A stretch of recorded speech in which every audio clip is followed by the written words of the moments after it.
isaorana ianao ny safidy ny miara-manonja MBS radio madame izao alarby 2 mars 2024 izao manantitra ny araba ao mbampirarintso ho antsika mianakavy na ianao eto Madagasikara na ianao any ampitan'ny Ranomasina ary ankoatran'izay dia eo ihany koa ny fisaorana anireo namana maro samihafa izay manao izay anatotsana an'ity fandarana miara-manonja MBS radio madame ity ny teknisianina no tianambara amin'izay tsy eto Antananarivo ihany fa ny teknisian'ny MBS manerana ny Madagasikara dia tolorana fisaorana avokoa satria tsy zavatra manjary eto raha tsy eo ireo teknisianina marobe. Ankoatran'izay dia misy ny fiarabana manokana satria misy aminareo miteny hoe mba tenenao zay fa tena na dia aty tany lavitra ary dia manaraka ny MBS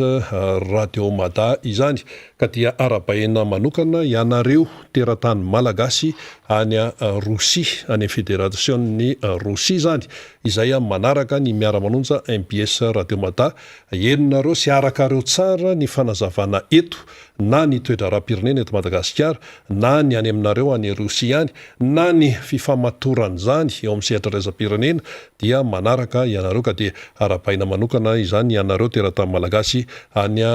Rosia ny any Ukraine moa misy teratany malagasy fa asa raha afaka manaraka na tsy amin'ity mbola azakazaka be ny fandosirana sy mifandosirana roy ity fa dia arabaina ihany koa ianareo ary akoatr'izay dia arabaina ianareo teratany malagasy aty amin'ny kontinanta afrikanina any amin'ny kontinanta ny Azia ny teratany malagasy any Europa any États-Unis any Amerika Atsimo ary any Kanada any ihany koa dia maro ny teratany malagasy ny any Japon tsy atonona fa tsy atonona ny teratany malagasy eto an-tanindrazana ianareo Sabinam ianareo any Talatany Volonondry ianareo ao Andorano fotsy atsimotsimotkelina etsy fotsiny ianareo any Manjakandriana iny Alarby iny Ambatomanga rehetrarehetra iny dia arabaina daholo satria manaraka ny MBS radio madany ao Tomasina Fianaratso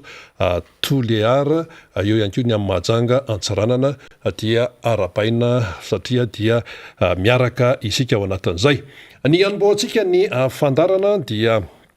misy aloha ny mpisehatra voalohany dia efa eto ny voalohan'ny fikambana ny tantsaha miafitena ny amin'ny faraparafara voaliny sady lehibe ny RMDM any amin'izany toerana izany efa mpisehatra eto izy ary manakambara foana ary ny amin'ity indray mitoraka ity dia ny amin'ny mahatantsaha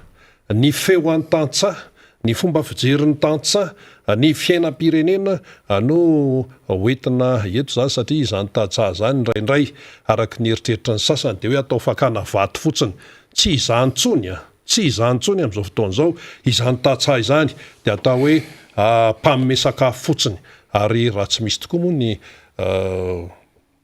voly izay atao ny tantsaha inona no hoan'ny olona izay mpanjifa ao anatiny daholo zay rehetrarehetra fa mialohan'ny izany rehetra izany aloha dia misy ny atao hoe tsetratsetsa tsiaritra tranga tetsy sy teroa zany tamin'iny orambe omaly iny satria teo amin'ny fotoanany ravan'ny mpianatra mihitsy no avy le orana ary tonga dia oran'ny kija teto Antananarivo renivohitra fa nagaga zany ay zany tena hoe ao anaty minitra vitsy fotsiny dia fa miakatra be ny rano tsy tatsony ny arabe raha nitetsy amin'ny Braonisy parka taloha tetsy Beorika le makany amin'ny totobatony tsy afakantitra iny io zany eo amin'ny asy io 50 metatra io arabe fa tonga dia tao anatin'ny 10 minitra dia tsy tany arabe dikan'izay mbola misy zavatra marobe zany tokony atao eto amin'ity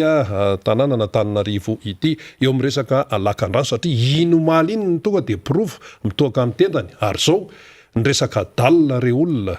mirava mpianatra tao moa nalainy ray aman-dreny taony nandeha amin'izao fa dia amin'ny mahakizy ny ankizy dia misy fahaly ery milalao an'le orana saingy izao nisy ny tafatsiropaka tany anaty dalina satria tsy tatsony le dalina fa tena sarona nisy ny olon-dehibe latsaka nisy ny ankizy dia manahirana izany raharaha izany ny tianambara dia ny hoe fiainana isan'andro zany ary azo hitarafana ny hoe ahoana sy ahoana ny fandehany ity fiainantsika ity raha iny resaka orana iny fotsiny ary ny amboteazy mba nanahoana hoadray takininna sy takininna hoy isika satria raha tamin'iny atao hoe aksa avaratra iny zany izay ny ainany tena moa tamin'in'le omaly iny dia nazava tsara mihitsy fa tena sahirana de sahirana nyainga teo amin'ny fiangonana katolika manjakara teo tompoko parapatonga nyvoaka ary amin'ny rond-point ary mare masay sy iny amin'ny mahazo anandrano behivavy iny voaka ny anala maitsy adiny ray sasany adiny roa latsaka zay vao tafavoaka ary nisy ny tantara hoe le ramatoa zany ndrava tamin'ny efatra dia mifatongavany any an-trano eo amin'ny enina sasany eo farafatarany zany dia ranga zany no mikarakara ny tokantrano fa tamin'ny valo sasany alina ilay ramatoa vao niditra ny trano dia lasa niteraka famaliana teo amin'izao vady fa taiza ianao sinsisa dia niezaka nanazava ramatoa ka le amboteazy anie tena ohatr' zao dia aiza koa ve dia irava amin'ny efatra dia am'valo amin'ny valo sasany alina vao miditra ny trano dia izao dia hitatsika amin'izany zany lay zavatra iainana isan'andro eto amin'ity tanàna ity eto amin'ny fiainan'ny fiarahamonina fa misy fiatraikany mihitsy any amin'ny isa-tokantrano rehetra any le izy ka reny everitsika hoe fiainan-davanandro reny efa mandeha ho azy fa miteraka zavatra marobe le izy maika moa fa hoe fiainan'ny firenena maika fa fiainan'ny firenena dia tsy maintsy jerena akaiky dia akaiky na inona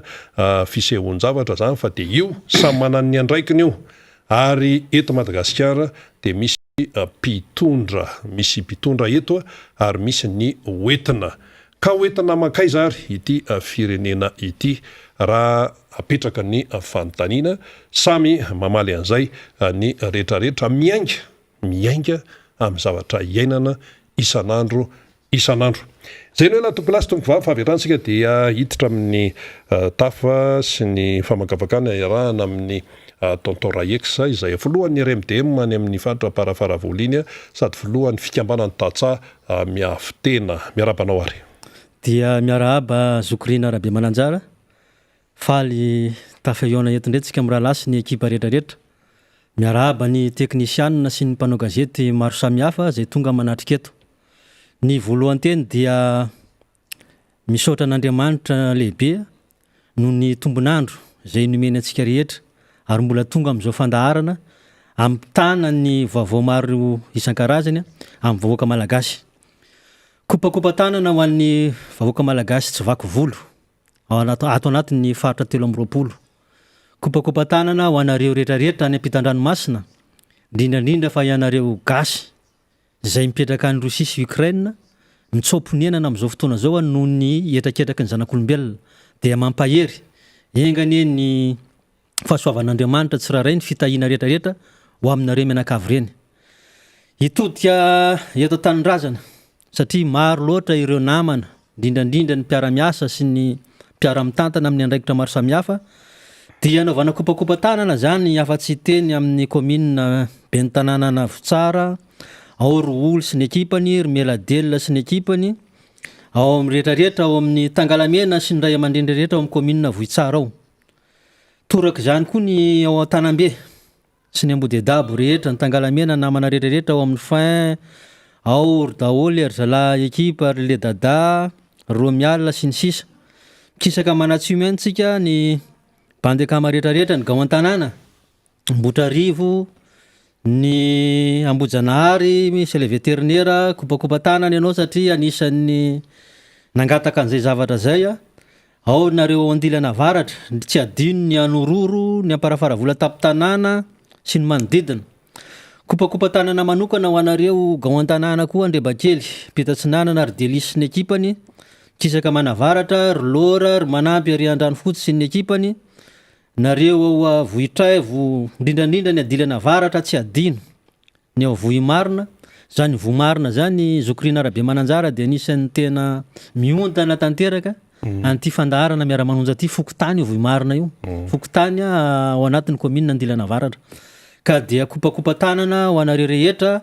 ary tsindriko manokana eto ny zanako vavy anniversaire ny androany mianatra any akaso any izy Zokrina Rabe Mananjara Mademoiselle Sveline dia bon anniversaire andry ataovy tsara ny fianarana miezaka mafy mba ho tafita amin'izay zavatra ilaina zay sy zay ny kopakopa tanana ho anareo rehetra zay tsy voatonona moa zany de somary alana tsiny fa ataoko banky tokana kopakopa tanana rehetra e antsika daholo gao an-tanàna rehetrarehetra atao anatin'ny commune roa amby roapolo atao anatin'ny district na Parafaravola. Ny zavatra horesahana eto dia mahakasika ny toedra raha-pirenena amin'ny ankapobeny satria ny zavatra misy mantsy dia tsara ihany fa na dia tantsara zany ny amin'iny faritra loatra mangoro iny izay fantatra amin'ny vahoaka maro anisa fa dia tantsara avokoa zany manodidina amin'ny 20 ka hatramin'ny 520 isanjato ny vahoaka ao anatin'iny faritra loatra mangoro iny izay tsiniko eto ao anatin'ny district na Parafaravola. Tsy mipetraka amin'ny maha hoe tantsahana azy zay fotsiny ny fivoarana ny teknôlôjia maro samihafa moa zany efa fa enjana dia enjana amin'izao fotoana zao ary efa maro na eo andrenivohitr'ny commune zany na any amin'ny fokotany ihany na any amin'ny tanàna maro samihafa ambanivohitra any Zokorina Arabe Mananjara dia efa mampiasa an'izay fitaovan-tserasera avo lenta zay ireo tantsara io zany hoe tantsaha eo amin'ny fiainana andavanandro sy ny andraikitra zay tanterahan'izy ireo mahatantsahana azy fa kosa manoloana ny fahasahiranana sy ny fahantrana mianjady amin'izy ireo dia tena efa manaraka ny toedra raha-pirenena amin'ny ankapobeny aty Antananarivo mihitsy zany hoe manerana ny nosy mihitsy zany ny ankamaroany ireo tantsara io zany hoe ny tantsara taloha zany Zokorina Arabe Mananjara rehefa tonga fotoana ilana azy dia tsombanana tsipazana friperise na vary fotsy dia misokatra ny sofiny dia mijery ny maso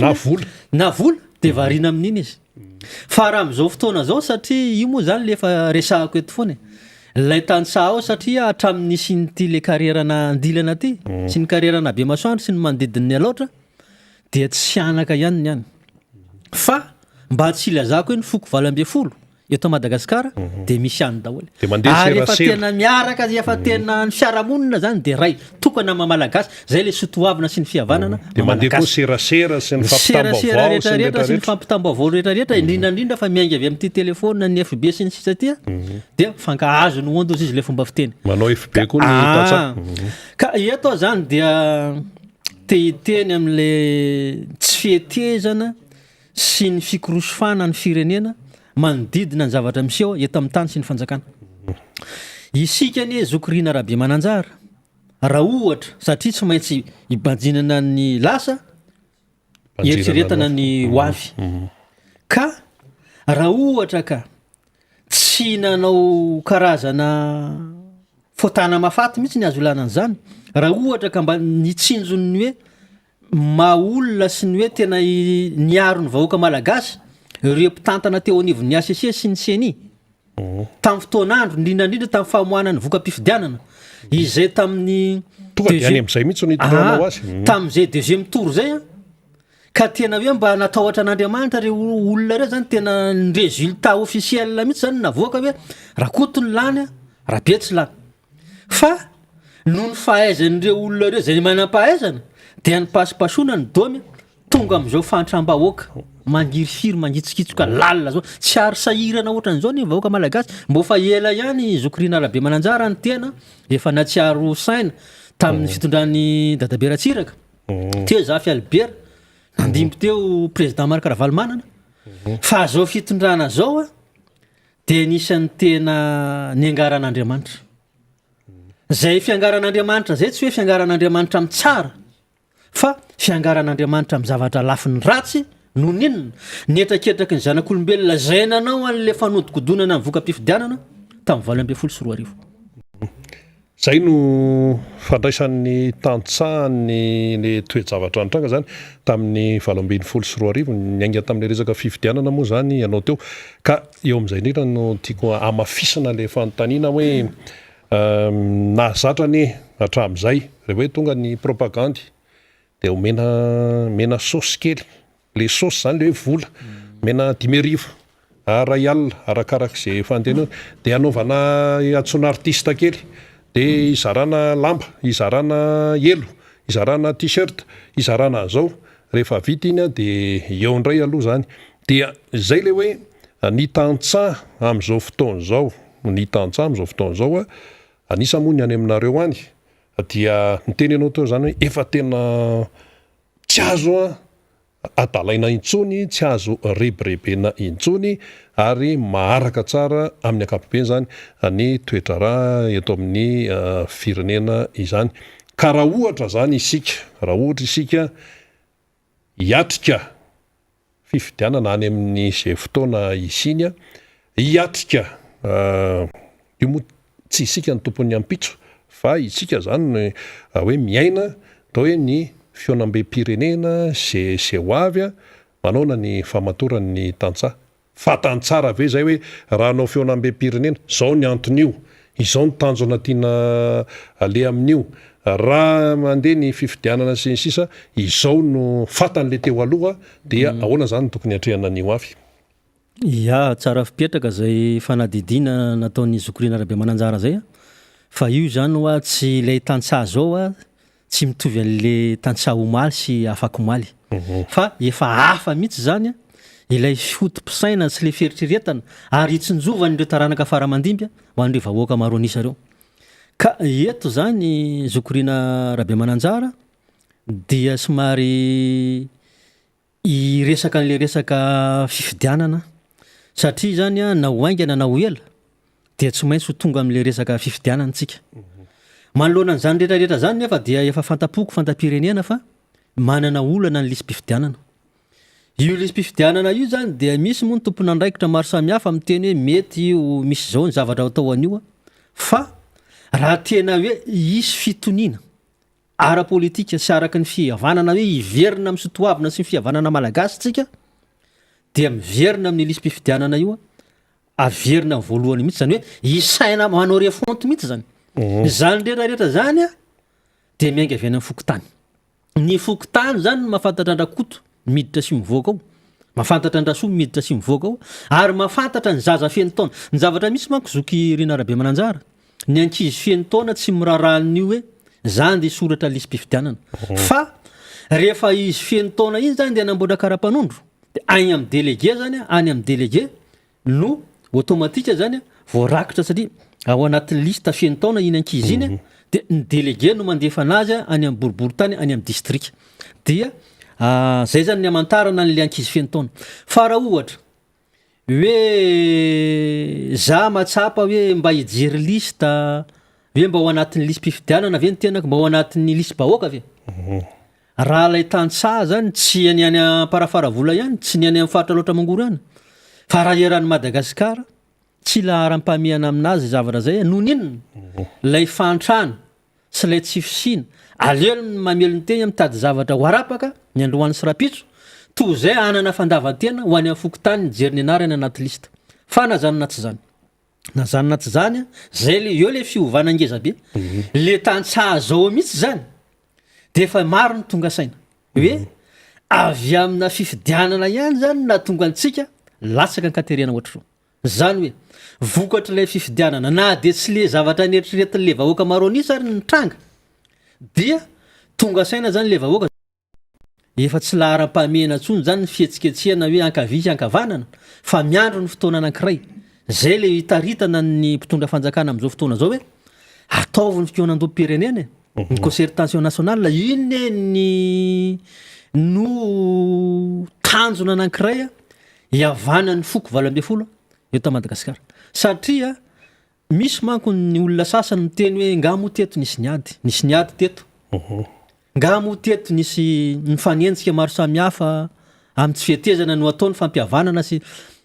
raha nisy fihavanana raha nisy fihavanana sy fiarahamonina mirindra teto Madagasikara tsy latsaka ankaterena ohatran'izao ny vahoaka malagasy. Fa noho tsy fisiny zay no anaovana antsoava amin'ireo ray aman-dreny ara-panahy, zay olona tompona andraikitra amakasika an'izay, ary ny fampihavanana atao tompoko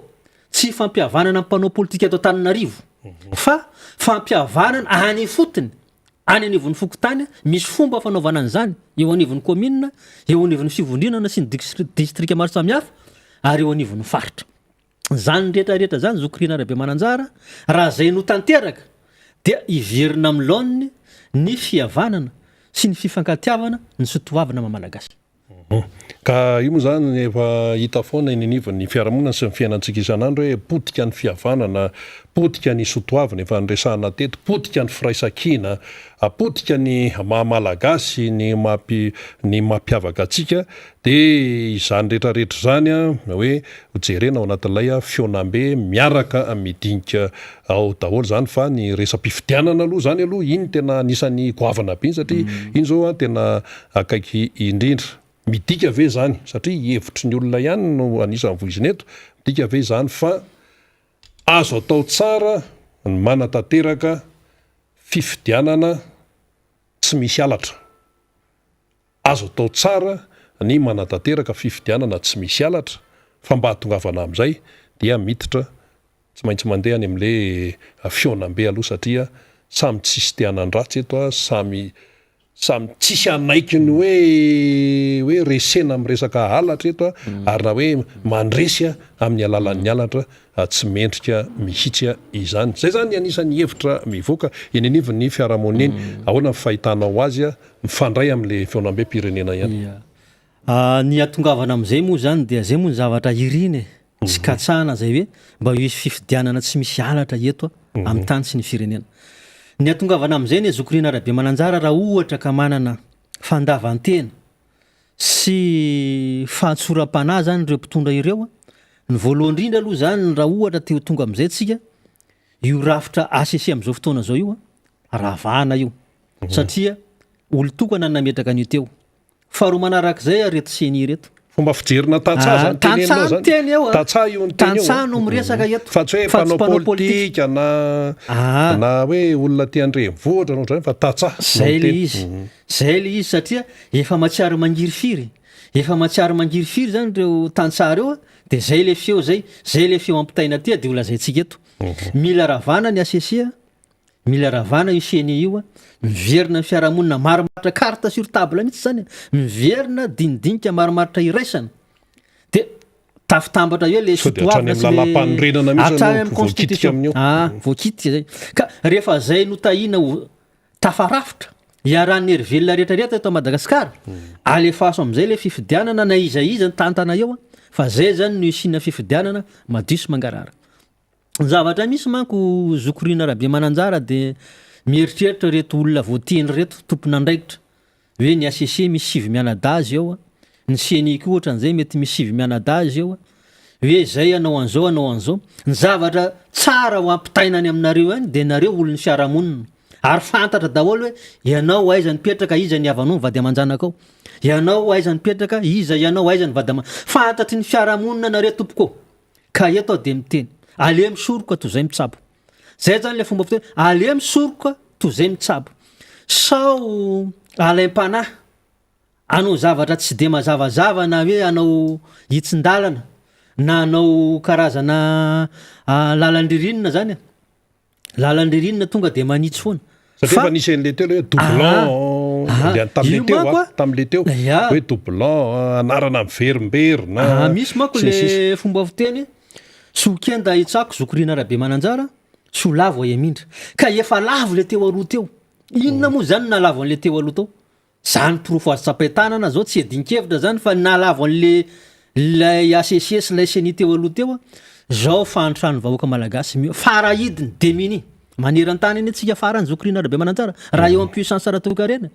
zany hoe korona foana hoe manan-karena le malagasy hoe ny arena-kibony tany sy ny sisa fa olombitsy nomonono sy misitraka n'izany rehetrarehetra zany dia tsy tazana mihitsy zany le vahoaka maro anisa amin'ny ankapobeny indrindrandrindra fa reo vahoaka tantsara. Ka le arena-kibony tany ara volameny ary any dia tsy hita dia zay laza dia any dia tsy hita tsy miverina iny moa jetsajetsa tsy aritra zany fa eo ny tiako anontaniana indray eo amin'le hoe force na ny herin'ny tontolon'ny ambanivohitra na ny tantsaha efa nitentsika teo hoe tsy mitovy amin'ny tany aloha tsony ny amin'izao fitenenana zay fa raha ohatra zany tsika ka iroso amin'ilay fifidianana tena hoe madio eken'ny rehetra fifidianana tsy misy alatra ka tena mivoaka ny tena safidiny malagasy zany ary maro nisy ao anatin'izay ny tatsaha dia manam-panantenana amin'izay ve ianao raha ohatra tena mizotra amin'ity raharaha ty ary manam-panantenana sady manana tsirina fanantenana Zokorina Rabemananjara raha ohatra ka tanteraka izay fikeo amin'am-pirenena zay iarahan'ny mpanao politika sy iarahan'ny tompon'andraikitra ny fikambanana maro samihafa ny vovonana rehetrarehetra ny fikambanana rehetrarehetra eto Madagasikara raha zay no tanteraka dia miantraika any amin'ireo tantsaha madinika reo maro anisareo dia mazava ho azy zany fa ninninona zany fifidianana tao eo ninninona fampielezan-kevitra tao eo ninninona ny zavatra atao eo fa miverina ny vahoaka malagasy tsy mandadiarona ny fahefana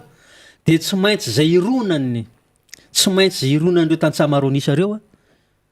zay olona zany ametrahan'ireo fitokisana satria ireo ny maro anisa io zany tsy hoe eto Antananarivo na aiza fa ao anatin'ny faritra 320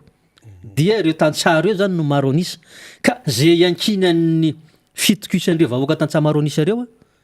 amen'ny fahefana amen'ny fahefana zay avy any aminy amin'ny alalan'ny fifidianana amin'ny latsabato zay zany ny olona mendrika ary mahita fa anavotra sy hitantana an'ity firenena ty fa raha am'izao fijery amin'ny ankapobe zao zany Zokorina Rabemananjara dia na dia le olona ny fidy na an'izao fitonam-panjakana zao tsy ray tsy roa dia latsanenina tanteraka hoe raha nankato amin'ny ankavia zay fa tsy nankato amin'ny ankavanana ataoko angamba fa tsy ohatr'izao mifarim-piainanay tena liany ambaravarana liany anaty vilany mihitsy zany no natsiary mangiry firy ary tonga saina ireo tantsaha madinika reo amin'izao fotoana zao somary hotohizako ihany satria efa mandresaka tantsaha tsika Zokorina Rabemananjara resaka fiainam-bahoaka satria mifampiankina amin'ny tantara sy ny sotoavina aisaky ny faritra tsirairay no mahatonga n'ilay tsy fahombiazana satria misy fahotana fady tao misy fanotana fady tao teneninao foana matetika rehefa eto miara-manoza misy fanotana fady tao raha ilaza zao za iverina makasika ny distrikta Naparafara vola manokana dia maro ny douane ao tena maro ny douane ao satria nijoro mipetraka da hoe seranana 20 tendrombohitra 12 io tendrombohitra 12 manodidiny alaotra dia misy douane daholo reo ka teny zao amin'izao fotoana zao satria manararoatra mba mahazo fitenenana satria isan-taona moa zany misy fomba atao ao Tanambe ao fa inona le hoe nanota fady zahatra ny siotany ny fanotana fady moa zany dia eo foana ilay fitsinitsiniavan'le olona amina toerana atao anankiray hoe masina zany io toerana io ohatra fotsiny zany no ohatra kaiky Zokorina Rabemananjara any zany mbola misy tanàna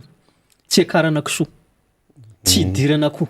nefa le fiarahamonina ao anatiny le olona misy dia manao fahinina mampiditra an'izay henan-kisoa na kisoa velona mihitsy amin'ny toerana io fady zay lay fady manko misy ny sasany teniteny foana hoe efa fataloha zany fa ny vokatra zay fady zay zao ny zavatra mitranga eto amin'ny tany sy firenena mifampiankina io ka tehiteny zany iainany tatsahany an-tanàna daholo zany iainany tatsahany an-tanàna daholo zany ka eto zao dia efa manentana sahady satria amin'ity taona ity zany misy ny fiaraomby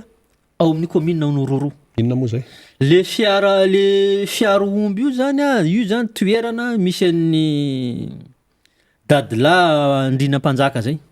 zay Andrinampanjaka zay moa zany no mpanazary tao tamin'ny fotoan'androny ary io zany le ankalazaina isaky ny roa taona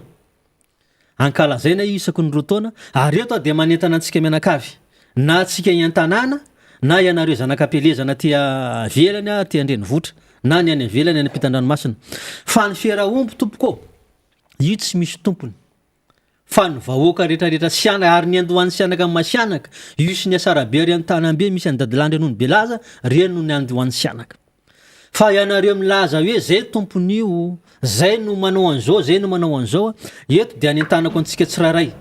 ary asiko resaka manokana eto ny ben'ny tanàna Aonororo fa tokony tsy andany mihitsy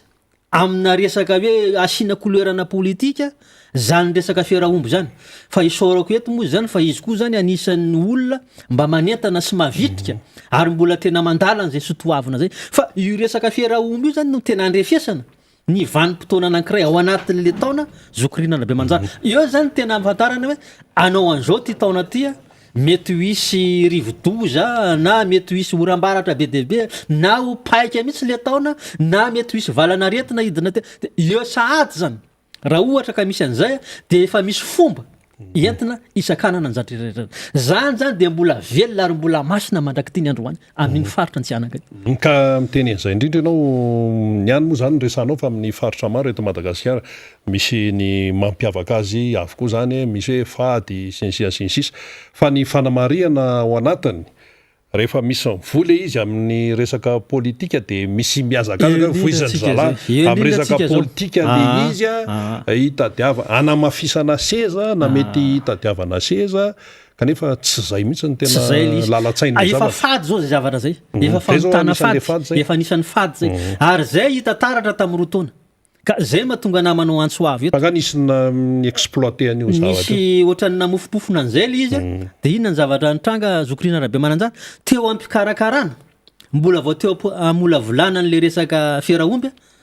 no efa nisy olona maty ankizy maty sady tao an-tanàna nefa hatramina tany tsy ary nisy an'izany izy mifiarahamonina io ary le izy io ary io zao le faty zany fikarakarana ny fiarahaomby zany na herinandro aloha na herinandro aoriana tsy tokony hisy maty ao an-toerana tsy tokony hisy faty mihitsy zany ao an-toerana nefa tamin'izay zany ohatrany hoe be deaibe zany le fandikan-dalàna le fady natao de miteraka zavatra ka mbola hiverenako ihany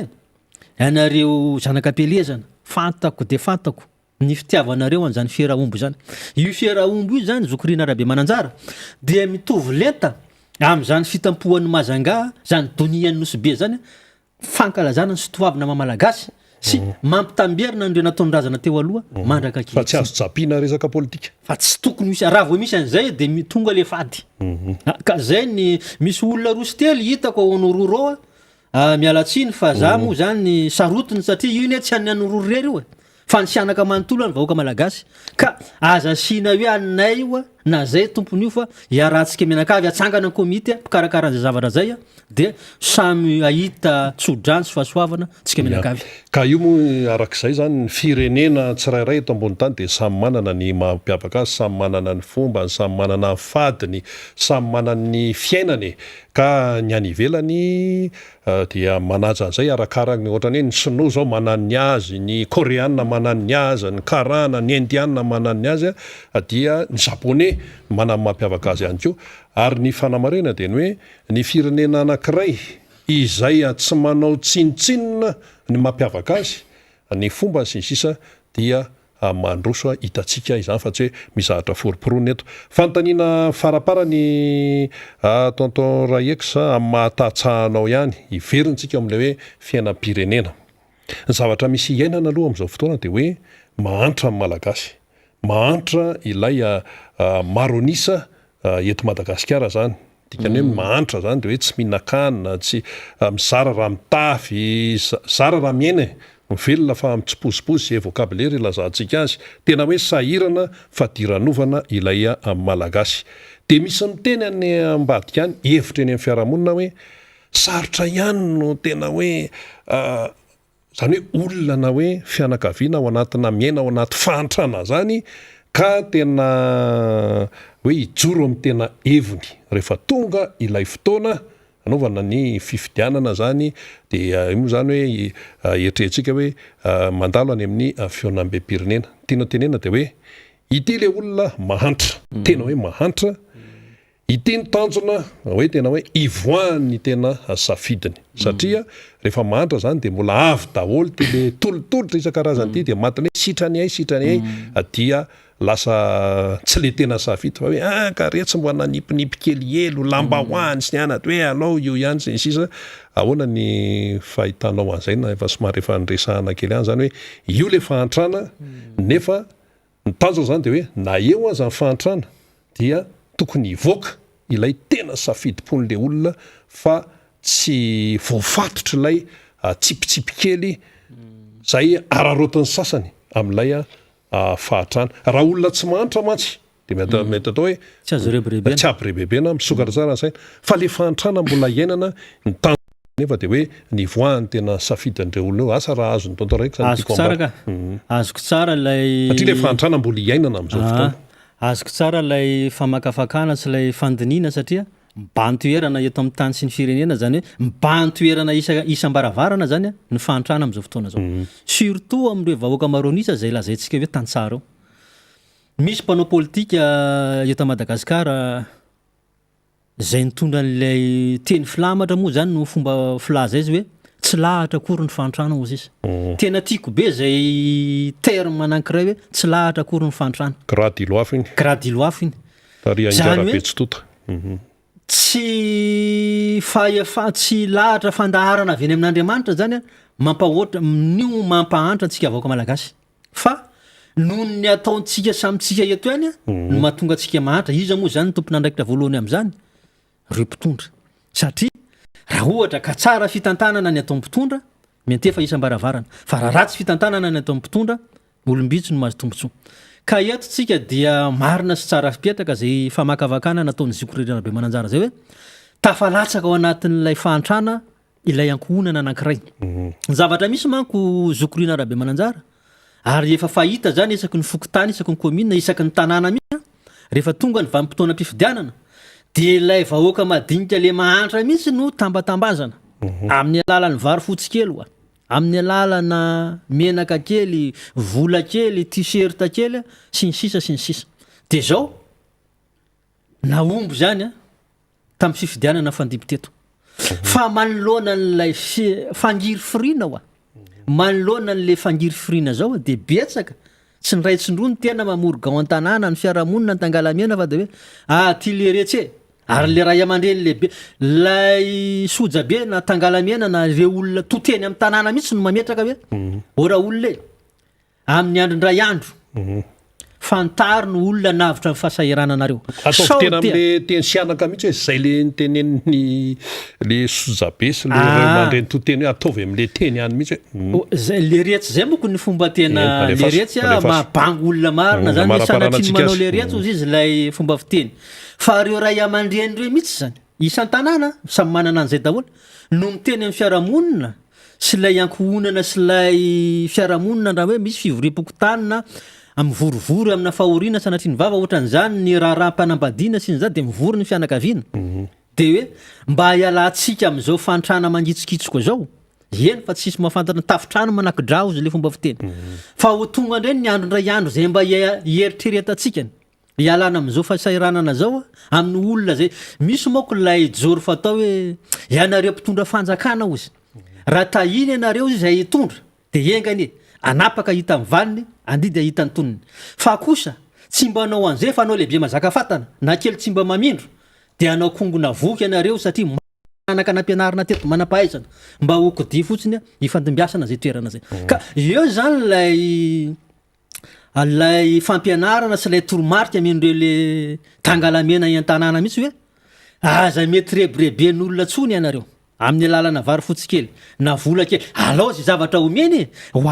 zavatra omeny fa ny safidy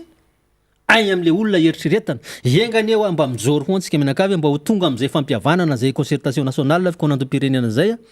isika vahoaka malagasy fa raha ny fitondram-panjakana anie Zokirinarabe Mananjara no hoe ampanetretena ampatsorany zao fitondrana zao tsy hanao an'izany fa mety misy zavatra ankolaka manery anazy tsy edinkevitra fa na zao tany miady Ukraine sy Russie zao zany efa nisan'ny misababaka moa zany le mpitondra amin'izao fotoana zao fomba fijeriny tantsara fomba fijeriny maraka ny Ukraine tsara tena fantany tsara io fantany tsara io sady tsy miakavy tsy miakavanana zany le positiontsika zao satria mantra raha oato sao de tsy mahomby raha oato sao de eto zany tsika mantra eto ny tiako amaraparanana angamba Zokirinarabe Mananjara hitodika amin'ny district n'Amparafaravola mampalahelo lay tanàna n'Amparafaravola mba hoe sombotry Madagasikara renivohitry ny district kanefa dia tany mena tsy miretrafo moa izy le fomba fiteny fa misy ihany ilay volany CLD zay tantan'ny solombavam-bahoaka sy ny district sy ny ekipany mbo jereo le retsy io Amparafaravola io lalana io ambalamena io atsavola mankany amin'ny terrain sy ny mankany amin'ny commune iny mivarina manatsy miakatra mankany amin'ny gendarme sy ary amin'ny télé TVM maria mbo ampidirinareo anatin'ny budget io satria misy volany ho tantanina entina hikarakarana an'io fa mba mahalala tsika mienatra fa be de be ny vahiny na ny vazaha tonga mitsidika zany aparafara vola zany de tena mampalahelo le tanàna Zokrina Rabe Mananjara raha voavy ny orana de sorona ny kapa mandeha PNU fa tany mena zany ny ivezivezenao ka eto zany dia manentana sy manao antsoavo aminareo tompona andraikitra mbo ampidiro ary mbo ataovy laharam-pahamiana zany renivohitry ny distrika zany fa tena mbola tany mena tsy mamianatra moa zany fa ny tena io fa fanana ny tena any Zokrina Rabe Mananjara fantatry Madagasikara ay moa zany aparafara vola zany le retsy mbola tsy goudron ny tapo tanàna fa ny lalana ary ambany ny areny 3A iny koa zany de novako fanentanana eto 80 kilometatra avy eo Avodiala makany Votraivo de kitombatombaka tena kitombatombaka faran'izay zokony ary mampiteraka accident maro samihafa mbola vao tamin'ny herinandro zao teo kibotasy bisikileta de tena ambony ambany ary naratra mafy zany gant zany ka eto zany moa de manipy aminareo tompona andraikitra maro ny faritra eo anivon'ny distrika mbo jereo lay aparafara vola maparafara vola anazy na de mba endriny fotsiny ary hoe mba ho vita goudron zany tanàna zany mbo jereo koa ny arainy 3A Vodiala hatrany Votraivo zay sy zay ngamba ny tiany eto entiko amin'ny fandaharana moa Zokrina Rabe Mananjara fa za moa zany de mamerina foana amin'ny tiany zay ataontsika eto atsipy ny tady atondroka ny omby atsipy ny teny ampomy malala de mangasitraka antsika rehetra ia de sorantsika i tontora eky zany hitondra zay fandraisana anjara izay ny noetany tety moa zany de resaka hoe fomba fijery amin'ny mahatantsaha ary zava-dehibe ny teneniny amin'ny hoe afa ny tantsaha tany aloha fa afa ny tantsaha amin'izao fotoana izao zay tena zava-dehibe zay satria tsy azo repirebena tsony amin'ny tsipitsipi-kely sy ny na tsipitsipi be etseroa zany amin'ny resaka hoe safidy fa tena mijoro amin'ny tena hoe safidy tokoa ka izay moa ny tena fandrininy Besomaro toy ny fantarantsika miara-manonja MBS Radio Mada efa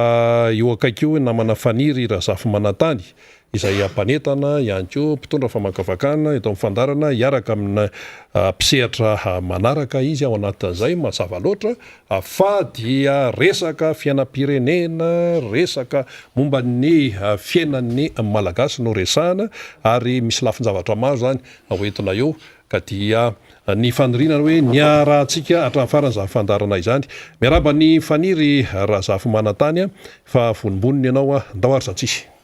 eny ary de misaotra ny Rina Rabe Mananjara miaraba ny mpiaino sy mijery antsika marobe de zanaiza toerana zay misy azy zay mandray antsika zany amin'izao fotoana izao indrindra moa ireo namana ny amin'ny faritra zany dia tsy ho adintsika mihitsy Rina satria izy ireo dia anisan'ny marobe no manaraka antsika zany ary mandefa ny vaovao zany makaty amintsika zany ny endrikendriky ny fandarantsika moa zany de marina hoe andray namana vahiny tompotrano isika iresadresaka ny tontolo manodidina indrindra ny fiainan'ny firenena amin'ny ankapobeny indrindra de resaka gouvernemanta ity fa iresaka koa rehefa avy eo ny sehitry ny arena kibontany zany zay miaraka ny vahintsika rehefa avy eo de Andriamatora Kotondrina Alleluia Motarson zany fa mialohan'izay resadresaka samihafa zay iresahantsika amin'ny vahiny izay dia everiko ho zava-dehibe ny afahantsika zany ny miresaka ireo pitsipitsy mbaovao kely samihafa sy ireo etaeta-pokon'olona any amin'ny sehatra samihafa zay azontsika zay lafim-pitarainana izay ny anomboantsika azy aloha zany aloha voalohany indrindra de hoe ny nampitarainy satria ty amin'ny faritra Nosipatra antsika dia efa miroso kelikely amin'izao fotoana izao ny hoe amboarina ny lalana zay manomboka aty amin'ny trano 5 aty no fanamboarana zay lalana zay hitantsika amin'ny sary amin'izao fotoana izao ny trano 5 teo aloha zany lalana teo aloha zay mampikaikaika ny besiny maro mihitsy mitsofoka azy zany trano 5 zany de raha avy any Nosy-be ianao zany sy Nosy-be any Namotana iny de misy rond-point eo de iny le mahazo ana Nosy-be mivoaka ny Nosy de misy lay Nosy-be mihazo ana Nosy zato de misy an'lay mepita tonga de mahazo ananosipatrana zany a dia mivoaka ty amin'ny pavé de io lalana io zay eo amin'ny 200-300 kilometatra io tena napikaikaiky amin'ny besin'ny maro mihitsy hatramin'izay metatra dia anisany zany a nitondrany solombamoaka ny Madagasikara tato amin'ny boribory tany faefatra Andriamatora Ramboasalama Emilien antsy foana hatramin'izay mba amboary io lalana io satria dia anisany napikaikaiky ny vahoaka mihitsy zany lalana zany a ny faharatsiny ary raha tomobile kelikely a dia tsy afaka miditra amin'le toerana satria betsaka reo lavaka indrindrindra rehefa avy ny orona ary na ny ponina toerana raha dia somary sahirana ihany mandeha mitsaka na mandeha amin'izany lalana izany de nisy zany atao anatin'ny tapabolona zay ny efa resaka ny amin'ny hoe amboarina le lalana dia ohatran'izany no azo lazaina hoe asa lehibe ataon'ny solombavam-bahoaka koa satria dia miteny de rehefa miteny etran'izany mba misy ihany angambany any ambadika any tompon'andraikitra mahatsiaro amin'izany adevitra ny resahany zany dia ny andray zay anjara tandrifiny dia izay ny esorina ny solombavam-bahoaka Ramboasalama Emilien zany amin'izay antso lehibe zay ny amin'ny hanamboarana izy moa dia solombavam-bahoaka ny boribory tany faefatra anisany miantso ny hanamboarana ny ty lalana ty ary tsy horery ihany fa betsaka reo atao anatin'izany boribory tany faefatra zany zay ny antsony ary ny tandrifiny ny ampipa ihany koa ny am'ireo canal C3 sy ireo fandalovany lakan-dranon'andria tany de mbola ny antsony ty solombavam-bahoaka ity zany engeny mba hisy tompon'andraikitra hiaino zany rehetrarehetra izany fa mbola anisany natsotsika teto ihany koa ny amin'ny lalany 17 hektara satria tena mampivarahontsana mandeha any de zay ny natonga antsika omaly ny teny teto hoe fa commune urbaine sa commune rurale ty Antananarivo ty tsy nasiko renivohitra mihitsy le izy satria lay fanontaniana mipetraka ao anatin'izay na izy zany commune Antananarivo renivohitra na commune Antananarivo ambanivohitra raha ny lalana ato amin'izany commune zany resantsika amin'ireo boribory tany enina zany dia tokony ihany mba hisy jery ty zany zao 67 hektara de asany hoe atraizany fandraisana andraikitry ny fitondram-panjakana indray no any fanamboarana an'ity ty tsy hoe any Port Berger na any Mapikonty na any Akandreo na any Vangaindrano ty lalana asehontsika ity na hoe ery aparafara vola ny entin'ny tonton Raexa teo na any amin'ny lalana samihafa fa eto Antananarivo renivohitra tompoko reo lalana naseho rehetra teo fa rehefa manamboatra azy koa le fitondram-panjakana mahavariana de ao anatin'ny fotoana ny orana de ao anatin'ny fotoanan'le pointe zany na heure de pointe zay famezivezen'ny rehetra zany dia betsaka ihany koa ny fahatarana sy ny resaka perta zany ateraka zany rehetrarehetra izany fa mino isika fa tsy ohatra ny lalana hoe natao tamin'ny roa taona lasa de efa potika sady fa mba haritra le lalana zay amboarina zany anaovantsika tsetsasetsa tsy aritra izany satria sady mampijalo mahasorena no mitondra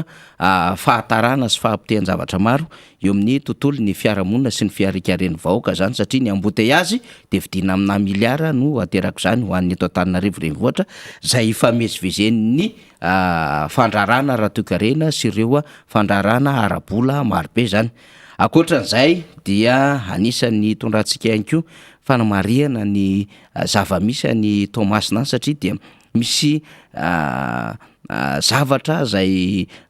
tokony andraisany eo anivon'ny commune andraikitra ihany satria dia misy fanorenana tsy ara-dalàna eo ambonina canal zany any Tomasina any ao anatin'ny fokontany Salazamay ety ampita amin'ny Pandora aty akoatran'izay hoe fanorenana na construction illicite zay dia ny fisina bara zay tena manakorotana fiarahamonina mihitsiny na ny mozika na reo olona zay misotrosotro moa zany mirevirevy eo amin'izany bara zany amin'ny andro alina de mitaraina manodidina rehetrarehetra rehefa betsaka ny fitaraina nataon'izy ireo teny anivon'ny la mairie ary efa nisy ihany koa reo ambaratonga n'olona samihafa zay mba noezahana no tenenina amin'izany tompony zany toerana bara izany sy hoe fanorenana tsy ara-dalàna zay mikasoka miraikitra mihitsy amina tanànana olona zany ao Salazamay tena betsaka reo tafo zany hoe reo fiarahamonina ny memenina amin'izao trangan-javatra zao de rehefa miresaka amin'ny tompon'andraikitra dia atsotsika mifandraisana andraikitra ny tompon'andraikitra hoe misy tompon'andraikimpanjakana ve Tomasinao afaka anaramaso satria efa nisy ihany ny ezaka nataony teo anivony commune ambony vohary Tomasina zany am'ireo fanorenana tsy ara-dalàna eo ambony kanalina fa akoatran'izay ihany koa am'ireo zay mety hitondra am'izay hoe fanakorotanana fiarahamonina satria misy lalàna raha teo moa zany amina resaka tapage nocturne dia tokony mba ho jereny ireo tompon'andraikitra rehetra zany fa tsy hoe matanjatanjaka nananandraikitra teo aloha mety ho tompon'izany de mandrefy ny fitondram-panjakana dia manao zay tiany atao kanefa miteraka fahasorenina sy miteraka lafin-javatra maro eo anivony tanàna ny Tomasina zany raha resantsika dia ao amin'ny fokotany Salazamay isika aty ampitan'ny Pandora mahafantatra tsara an'izany ho an'izay zanaka zany tanàna ny Tomasina izay raha rehefa misy ny fotoana de ho alefantsika eto zany sary zany zany fanorenana tsy ara-dalàna zany mba ho hitany rehetra ihany misy trangan-javatra ohatran'izao ho an'ny Tomasina zany mba ahafahany zany tompon'andraikitra mandray an'izay andraikitra izay zay ny amin'iny fa any amin'ny faraparan'ny fandarantsika dia andray mpikambana amina diaspora malagasy rehefa miresaka diaspora tsika zany de hoe teratany malagasy monina sy miasa any ampitan-dranomasina any matoy Elian Ralisson no diaspora zany zay horaisitsika teratany malagasy olo-tsotra izy mpanohana ny filoha Marc-Ravalomanana fa ho antanitsika mihitsiny satria tao anatin'ny tapabolana zay de nalaza be ty resaka hoe fahafahana mifidy ho an'ny diaspora na droit de vote fa misy moa rehefa hoe diaspora de firenena samihafa zany diaspora zany no mipetraka zany ny ao Frantsa ny any Allemagne ny any Suisse ny any États-Unis ny any amin'ireo firenena arabo sy ireo firenena marobe zay mety eto akaikitsika Maurice, Seychelles, Comoro, La Réunion sahala am'zany zany de misy malagasy avokoa reny na ny any Togo na ny any Sénégal na ny any Gabon na io Russie sy Ukraine misy ady io ary de misy malagasy avokoa mipetraka any am'ireny firenena ireny zany ka mba ho antanitsika izy mety ho endrikendriky ny tantara sy ny fiainan'ireo malagasy zay niala teto an-tanindrazana niondrana anakany ivelany akoatrany hoe nianatra de niasa sy monina any am'izao fotoana zao sy ny fahitan'ireo diaspora ny fiainan'ny firenena am'izao fotoana zao sy ny fandraisan'izy ireo andraikitra am'izany fiainan'ny firenena izany dia ho antanitsika an'Andriamatoa Elian Ralisson efa mijery ny fandaminana ara-teknika ahafahana mifandray aminy ny teknisiana sy isika eto anivon'ny fandarina dia rehefa tomombana somatsara zany dia ampidiritsika anoany amin'ny faraparan'ny fandarana any mba hiresahana diaspora manokana aloha mbola tsy resaka zavatra hafa tsika fa zay tontolony zay hoe diaspora na teratany malagasy monina any ivelany izay akoatran'izay dia anofampitambavao ihany tsika fa mitohy miroso manao reo asa samihafa zany ny vehivavy tiako Madagasikara tsarotsika fa nisy lay fizaham-pahasalamana nataon'ny vehivavy tiako Madagasikara atao amin'ny QG Belair tamin'ny heritaona de tohizana indray zany am'izao fotoana zao dia fizaham-pahasalamana maimaim-poana ataon'ny vehivavy tiako Madagasikara sy ny vehivavy RMDM ho an'ny vehivavy zany ka nitanjona ao anatin'ity tetikasa sosialy ity de hoe vehivavy mendrika vehivavy mamiratra zany no tanjon'izy ireo ao anatin'izany de mahazo manantona am'izany toerana zay tsy lavitra ny MBS apitan'ny MBS ety Anosipatrana no hanaovana an'izay fizaham-pahasalamana maimaim-poana izay ho resahakeo ihany no amin'izay mety ho fandaminan'izay fa raha toka tsy misy ny fiovana de manomboka rapitso izay fizaham-pahasalamana maimaim-poana zay ho tanterahany vehivavy tiako Madagasikara sy ny vehivavy RMDM izay ety apitan'ny MBS Anosipatrana no hanaovana izany ary de fa iomanan'ireo tsy salamalamana mila zazana ny vatany zany mba ho fantatra hoe manahoana reo aretina samihafa satria mazava ho azy misy mpitsabo maro ary misy fanafody moa entin'izy ireo am'izany fizaham-pahasalamana maimaim-poana izany zay ary ny am'izay filazam-baovao sy ataontsika hoe fitarainana eny anivon'ny fiarahamonina satria ny miara-manonja moa dia mandray an'izany efa eto akaiky eto Andriamatoa Rakoto Andrina Motarson Alleluia miarabanao aloha tonton Mota tafaraka eto indray tsika am'izao maraina zao ie miarabanao tokoa faniry ary miaraba ireo vahoaka malagasy zay manaraka izao fandarana miara-manonja izao miaraba ireo any ampitan-dranomasina ny eto an-toerana ny eto an-tanindrazana reo tapaka sy namana rehetra tamin'ny farany zany fa filohan'ny antoky MMM zay ministry ny fanajariana ny tany sy ny resaka lavitany moa zany mahakasika indrindra ny fiainan'izy ireo anatin'ny fitondram-panjakana dia somary nampitandrina tsy hoe somary fa tena nampitandrina amin'ny fiarahamonina ao anatin'izany fitondram-panjakana izany ity tamin'ny alatsinainy teo Andriamatoa Motarson fa eto ianao zany hiaraka iresadresaka anadiady aneo hevitra isika tsika moa tamin'ny herinandro de niresaka foana ny hoe ahoana ary ny fiapiaina ny reto mpikambana ao anatin'ny gouvernemanta reto sy reto fitondram-panjaka fitantanana ny firenena ihany koa zany de aleo aloha zay hanompanana ny adevitra satria isika moa zany de manana lohahevitra foana isan-kerinandro satria itsika de tsy isika no mamorona fa le fitondram-panjakana mamorona lohahevitra ho resahantsika de iny no ahafahantsika ihany koa mitondra ny fomba fijery Andriamatoa Motarson. Mariny zany faniry nisy fikambanana MMM moa zany nanao antoko politika fampitandremana nylazainy faniry zay tsara ihany angamba mametraka hoe io filohan'ny antoko MMM io de efa minisitra nanomboka tamin'ny 2024 hatramin'izao ary tao anatin'ny fanajariana ny tany foana izy niaraka tamin'ny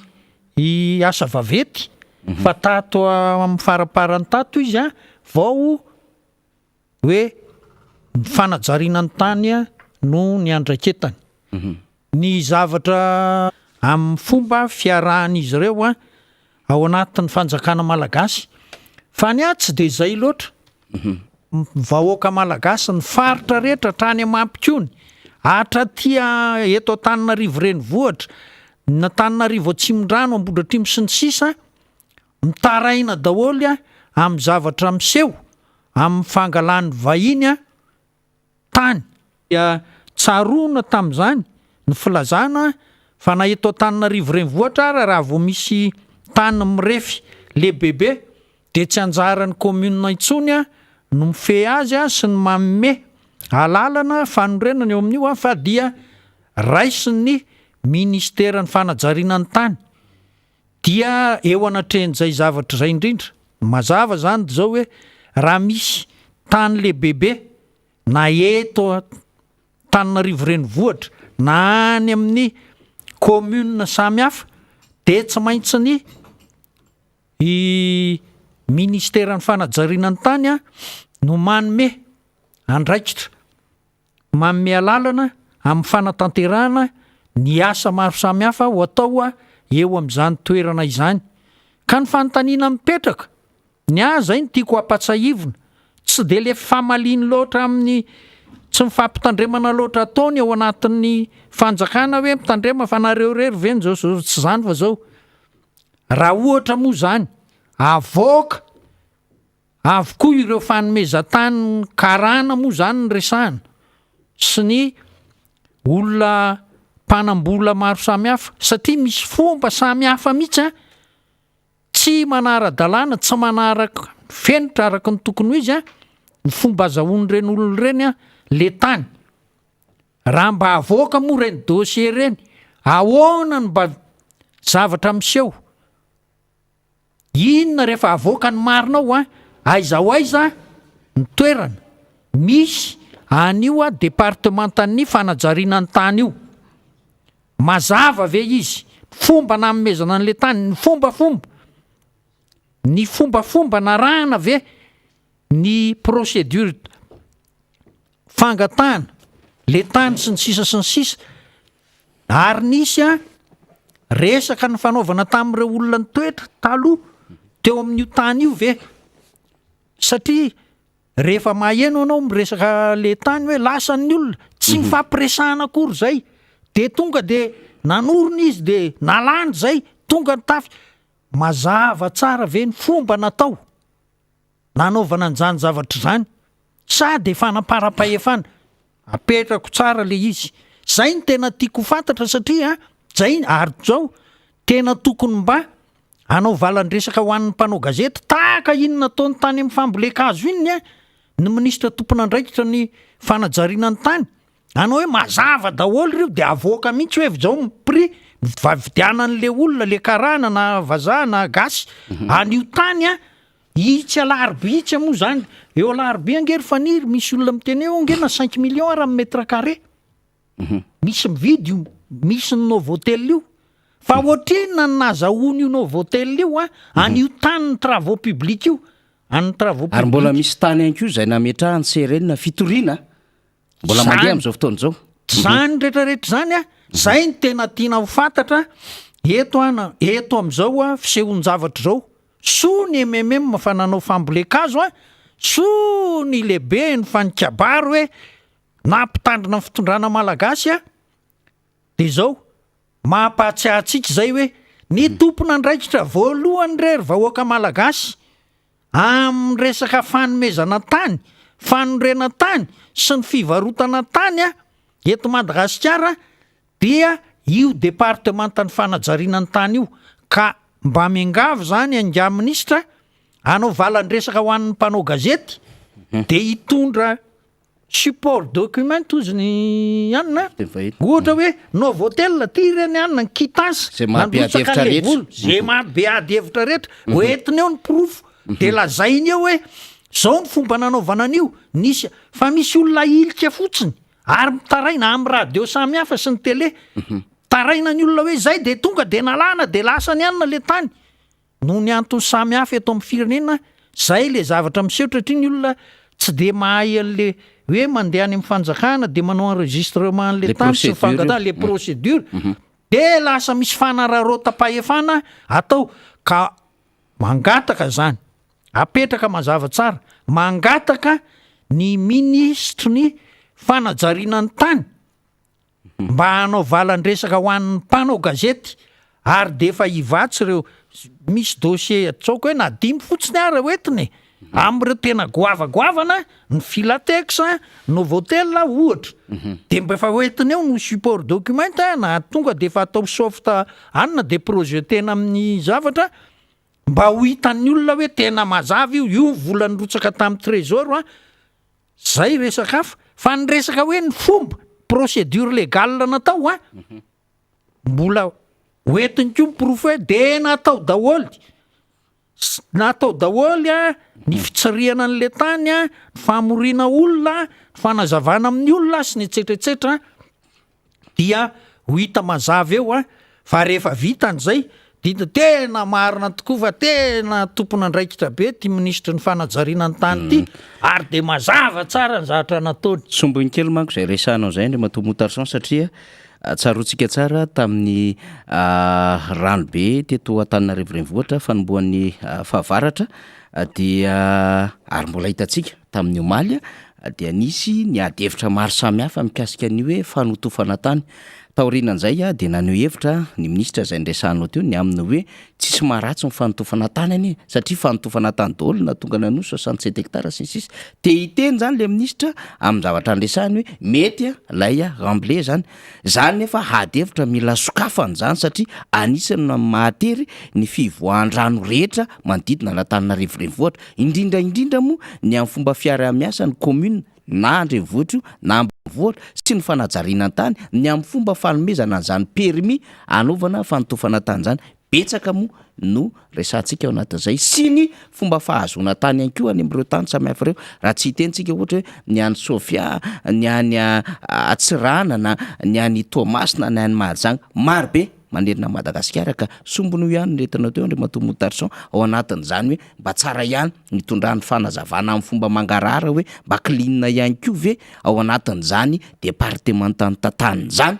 akoatry ny adivalitra politika satria adivalitra politika any io hoe raha ohatra ka tsy mety tsony le ambiance invivable les situations ao anatin'le gouvernement de ny ataon'le ministra sy ny ataon'le mpikambana sasany de mametra-pialana mba anana an'izay redevabilité eo anatrehan'ny voaka zay ndre matomotarson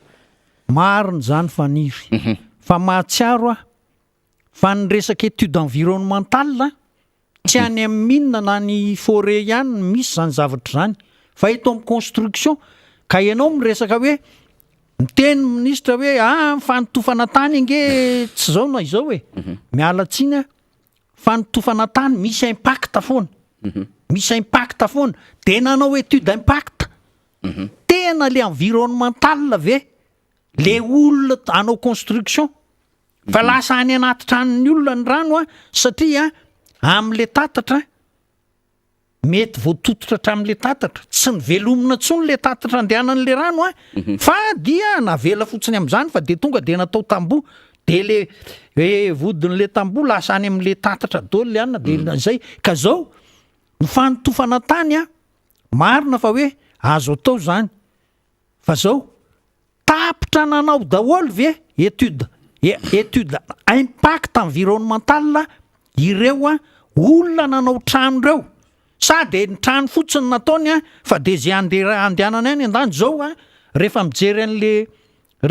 an'le sary hita teo am'le rano a na ny tomobile eny mitapaky ny tomobile ny rano de tena grave zava-doza ty Antananarivo ty renivohitra ve fanontaniana tena tsy mendrika an'le renivohitra mihitsy zany le zavatra mitrangy ka de zao rehefa mba hanao an'le conférence de presse ianao Andriamatoa Ministra hoe tokoa le étude d'impact environnemental aty am'le ty Anosy-be ty mantsy ny tena malaza am'zany sy amin'iny anana amin'ny firaisana aina Antananarivo iny a misy hoe tonga de manangana trano amina etazy a tsy mijery tsara na ny lalana ho any amin'ny tokantranon'le olona ary a ohatra hoe nisy elakelan-trano 2 metatra ny largeur-ny hatramin'izay de ohatra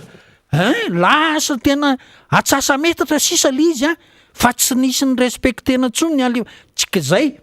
de miangavy anao mba hoe hitondra zay support document manamarina fa nanao étude d'impact environnemental reo olona reo a fa zao rehefa manao étude d'impact environnemental zany inge prévisible nge ny zavatra hitranga ohatr'izany de fa tonga de manao ny mitigation zany hoe mihevitra zay anakelezana ny fiatraikany io fanorenana io a ho am'le olona manodidina zany a le olona manorina trano fa tsy tonga de hoe miorina le trano de rehefa vita le trano ny tranonay efa vita de zay fanarahanareo any ambadimbadika any tsy mandeha am'zay loniny zany ary tsy mendrika ho an'ny tanan-dehibe ohatran'izao a zavatra manao ohatran'izany ka manjary le rano rehetra mandeha any anatin'ny elakela-trano isan-karazany any a manjary tsy voafehitsony ny commune moa efa tsy manao ny fanadiovana nyreny tatatra reny ko ny tatatra iny mban'ny complexe scolaire sy apefilo iny ary efa tsy voadrage reny tokony ho drague nisy ataony efa tsy voadio araka ny tokony ho izy ny zavatra matsiaro ny tenin'ny faniry teo amantsy am'le lalana leo Anosy-be mivadika makany Anosy-patra nefa ela tokoa iny ny simba fa tsy hoe mitsambikina akory ary faniry am'resaka an'izany fa ho anatin'le aménagement de territoire ny mampalahelo de zao nanao soratra eo am'lapan'ny tanàna eo to 900 millions ariary a eto ny tena taterahana ny nofinofo rehetra 900 millions ariary fa io lalana 300 metra ny resahan'ny faniry io a na ny tsasaky zay ara de efa nahavitan'io eo zany le hoe ianareo a sady tsy mijery an'le hoe aiza le priorité aiza ny mahasoa ny vahoaka ny vola nefa tsy maharaka le zavatra filana tena mahatonga ny commune ohatran'ny hoe mba araka ny tanàna capital tokony araka ny tokony toerana isy azy de lasa tsy mandeha am'zay lonika zao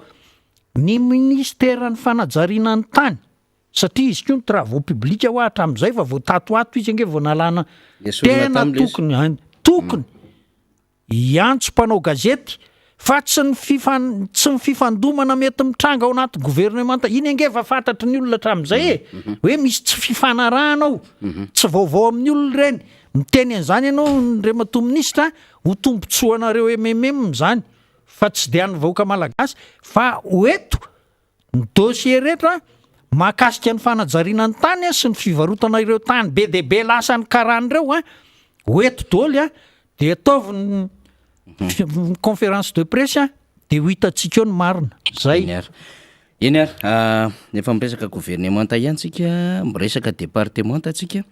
fa misy départementa mbola mandringa ao anatin'izany gouvernementa zany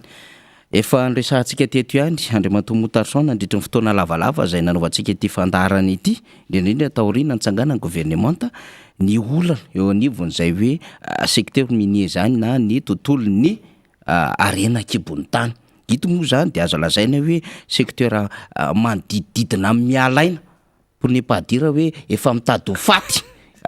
soaneko tsara manko le fomba hitenenako azy zany manodidididina mialaina satria maninona miteny an'izany de hoe ao daholy ny trafic illicite mandeha, ao daholo no misy an'izany hoe embolana nefa anisan'ny département angeza be kanefa tsy misy ministre izany fa ny PM no manao ny intérim zany, fa ao ihany koa no misy mpiasa manao ny asany ara-dalàna no midratra. De ianao fantatro tsara Andriamantoa Motarson ary mino fa ny mpijery sy ny mpiainatsika mivatana amin'izao fotoana izao de malala tsara hoe mba kitikitio indray tonton Mota hoe ty secteur minier ty aiza indray ny avancement lay mety hoe fizotro ny asa samihafa na hoe mba mandeha ve mbola azo riranana ve zany secteur minier zany amin'izao fotoana izao, ny avancement ny asa moa zany tiako tenenina zany hoe tena mba alezy mpiasa, alezy mpandrara, mba misy zavatra mihodina araka ny tokony izy ve amin'izao fotoana izao. Misaotra anao faniry amin'izay fanontaniana izay fa tonga de fehezina amin'ny hoe faritra iray un pan de l'économie zay fa le fomba hitenenina azy dia ilany anankiray eo amin'ny toe-karain'i Madagasikara mihitsy no tsy mandeha araka zeloniny satria tena mikatso tanteraka satria ino raha alefantsika araka ny fisehoany zavatra mitrangana io tranga tamin'io secteur io de mahampitsangam-bolo tanteraka satria mahatsiarotsika eo aloha le resaka volamena ngefatra amin'ny heritaona misy volamena ny voaka 70 kilao 70 kilao 20 kilao sy ny sisa doza hoe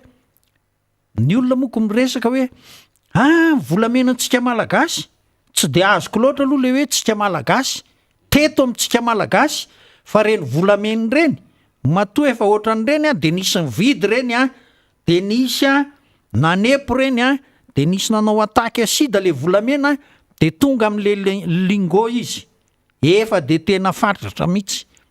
métaux précieux izy zay efa tonga am'izay izy zany hoe ry zareo mpividy zahatra nitranga teo amin'io sehatra ny arena kibony tany io ndre mandeha ny ministre minina efa nanao appel hoe iza ny olona mazoto anangona volamena eto amin'ny firenena de nisy société romby folo namaly an'le antso ny valo ny ekena hoe ao ara fa nareo no anao le fanangonam-bolamena tsy miresaka ny kroma io dia inona zatra nitranga tsy ny eken'ny banque centrale le anankivalo de rehefa avy eo tsy nomena alalana anao an'le asa kory reto société zany rehetrarehetra zany de mahatonga antsika manontany tena hoe fa mibahana aniza moa zany reto société anankivalo reto raha ohatra ka nasaina nanangona volamena fa de mampatsiatsika hoe ny any amin'ny kroma ny tompony any betsika ny tompony eo an-tanimbary mamokatra volamena eto Madagasikara isan'andro na miadiny any Ukraine na mifamaly ny arina mandeha foana ny famokarana volamena eto Madagasikara ary misy foana ny mpividy volamena misy foana ary isy foana ny ezaka anondrana volamena fa tsy tia ariary mikrisa midiny isan'andro ty no atenan'ny olona fa alohan'ny olona mametraka an'le volany any an-dafy dia dollara sy euro no raisiny any de mba mitombo azy ny tsy rahapaty efa le vola am'izay tsy rahapaty reny le vola ka zay mihitsy le izy zay ny tsy mampety an'io ange manao exportation illégale izy fantatry ny fanjakana ange reo olona reo hoe izy reo fa de eo tazamina fotsiny zavatra tena nitranga ary faniry tato anatin'le secteur minier miresaka mantsy ireto mpanao vato miteny amiko hoe de ahoana zany zao ny any lakaka efa vaton'ny lakaka ange zany zao faniry tsy afaka mivoaka tsy vaton'ny lakaka rery fa ny vato rehetra mihitsy zay seleny eto Antananarivo na any Toamasina moa na izy tsisy afaka mandeha le mpiasa ny giadra angery faniry raha teneniko anao le izy de zao tonga le mpandrarà tondra ny dossier izy hoe ty anao exportation ty zavatra ty zay de misy procédure de jerena ao daholo ny dossier hoe to any amin'ny laboara ho jereny le vatonareo tena conforme am'reto ve jerena any amin'ny labo zay tokoa le izy le mpiasa eo no ny giadra tsisy idira le labo no manao visa hoe conforme io na ny lanjany ny vidiny ty ny mercurial fanjakana de ataovy mitovy amin'io a de nijereny reto mpiasy reto mitovy amin'ity mercurial ty araky ny tokony ho izy a le vidiny déclareny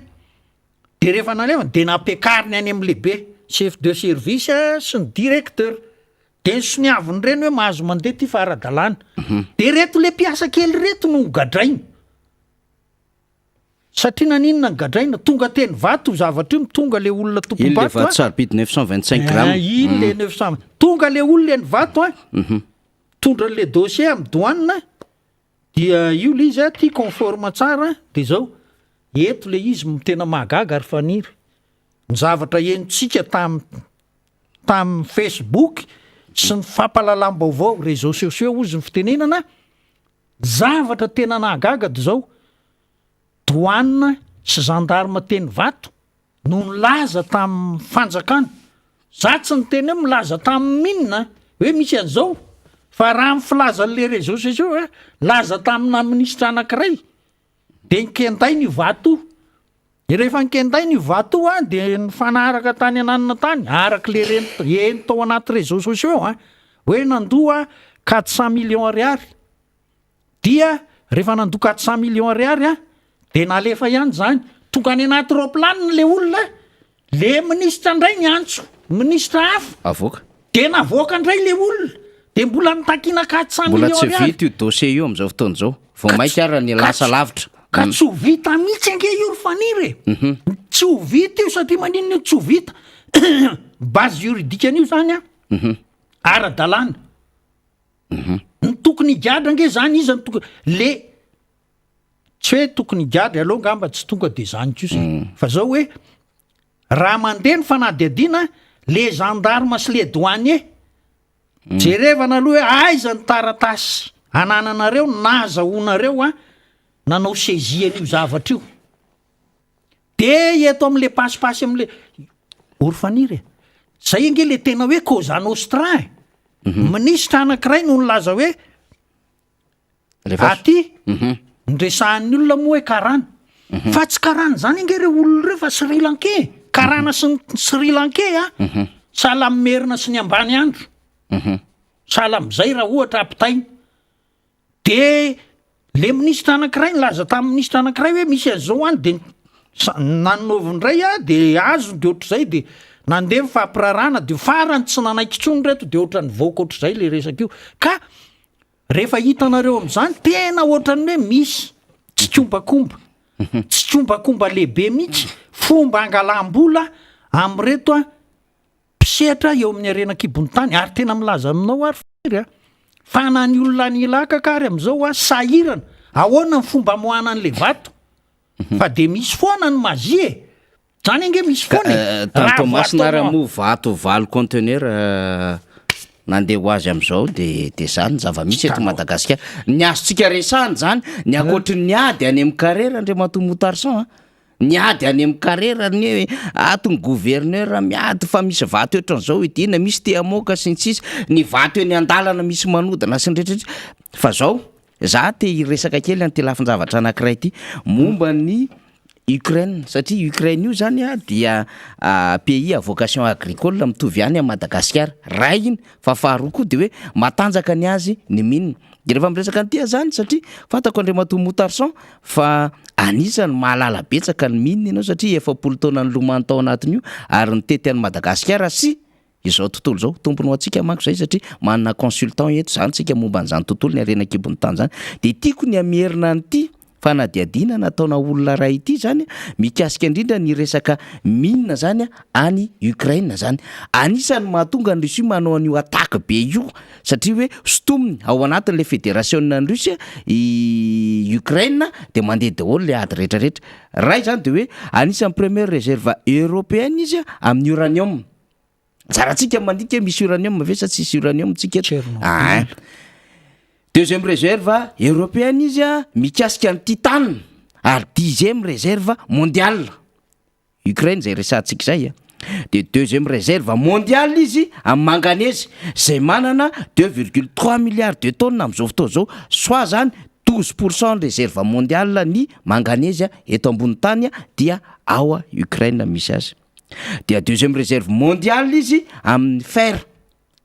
De ny réserve ananany am'izao fotoana zao amin'io resaka fer io dia 30 milliards de tonnes. Tsika manana fer adevitra be zany, mbola afaka tsaingohan'ny tonton moto zany rehefa avy eo. Dia deuxième réserve européenne izy amin'ny mercure. De apetrakantsika ny fantaniana misy an'zany sa tsisy an'zany eto, voaingana mandeha hoe misy sorona hony ary sinsisy resaka mercure daholo io famezivezeny io. De troisième réserve européenne izy amin'ny gaz. Ary io le adevitra be. Ifananany any Russie manana le Gazprom, an'ilay fanjakana Rosiana, de manana 22 milliards de mètres cubes izy am'izao fotoana zao, zany hoe 13e réserve mondiale. Tsika koa manana gaz. De io edivantsika amin'ny resaka îles éparses io, efa fatapatantsika hoe firy ny réserve ny gaztsika aty amin'ny Juan-Donova sy aty passage d'India zany, efa nisy namoaka zay, akoatrin'ny atao anatin'ny tany be. De 4e place mondiale izy en valeur totale ozy izy ny ressources naturelles. Mazava azy rehefa ressources naturelles zany de voafoaka daholo ny ambany sy ny ambony zany. Dia 7e réserve mondiale izy amin'ny charbon, zay manana 33 milliards de tonnes. Tsika manana charbon. Fa sy diso sakony resahano anatin'izay. Dikan'izany, inona moa no mahasamy hafa an'le Madagasikara sy le fireneny io? Manana hoe rakotrady izy am'izao fotoana zao. Fa zay ny tiako hiaviana Andriamatoa Motarson anatin'le adevintsika hoe le secteur matanjaka be, le département miaina tena araky ny tokony izy, misy vola. Nisy fanadihadiana manko sy nisy atrikasa nataon'ireo mpisehatra anatin'ny tontolo minina milaza fa ny vola ampidiriny hetra mikasika minina de azo lazaina zany fa tena betsaka ao anatin'ny tontolo volam-panjakana zany. De nefa rehefa mijery an'le minina tsy manana ministera, efa andalam-pahafatesana migadra mipiasa sinsisa, ataon'ny sasany exploitation illicite de anaty carrièrany ny misokatra moa de misokatra, ny tsy misokatra business be tsy fakahitana ho an'izay manam-pahefana na be ny tanàna na mpitandro filaminana, ohatran'ny resahany tonton Raix sy Rabekijana ny amparavaravola, satria misy carrière telo vaky any de mbola miodeo am'izao fotoana zao tonton Mota. Ka izao ngery faniry. Efe mécanique nge zany. Fa maninona le olona miantso satria tsy misy manana an'le carrière ara-dalàna hoe ty permis-ako. Fa raha manana permis ara-dalàna izy gendarme sy ny polisy manampy azy hiaro an'io carrière io. Ka satria tsisy zany de ny olona any ambanivohitra mandehany izy de mahita inona moa izy teo indisy izy de miasa izy de mahita. De raha vao mahita nefa ianao mivoaka le feo hoe arima izy de tonga daholo besy maro farany fokon'olona lasa ohatran'ny foara eo amin'le toerana de mifamono. De ny asa zay moa le asa le zavatra miseho hoe de mitranga daholo zao zavatra rehetrarehetra zao hoe miditra ny mpitondra fanjakana hoe zay no mandamina an'io. Mandamina maninona izy moa fa mandamina makany aposiny izy zay miditra reny chef de région, chef de district, commandant miala tsiny rehefa manam-pahefana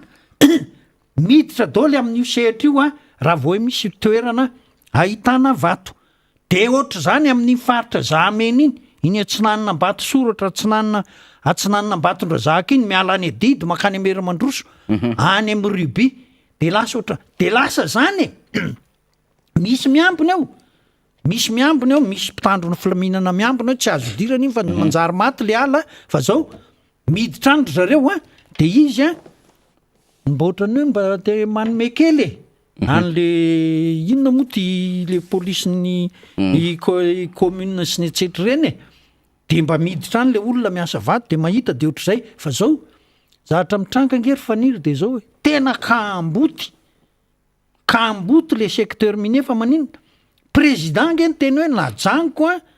najanona amin'ny asany ny ministre minina satria hitako fa tsy mahomby izy. Dia embolana sa fito volana zao ny tazomina amin'ny prime ministre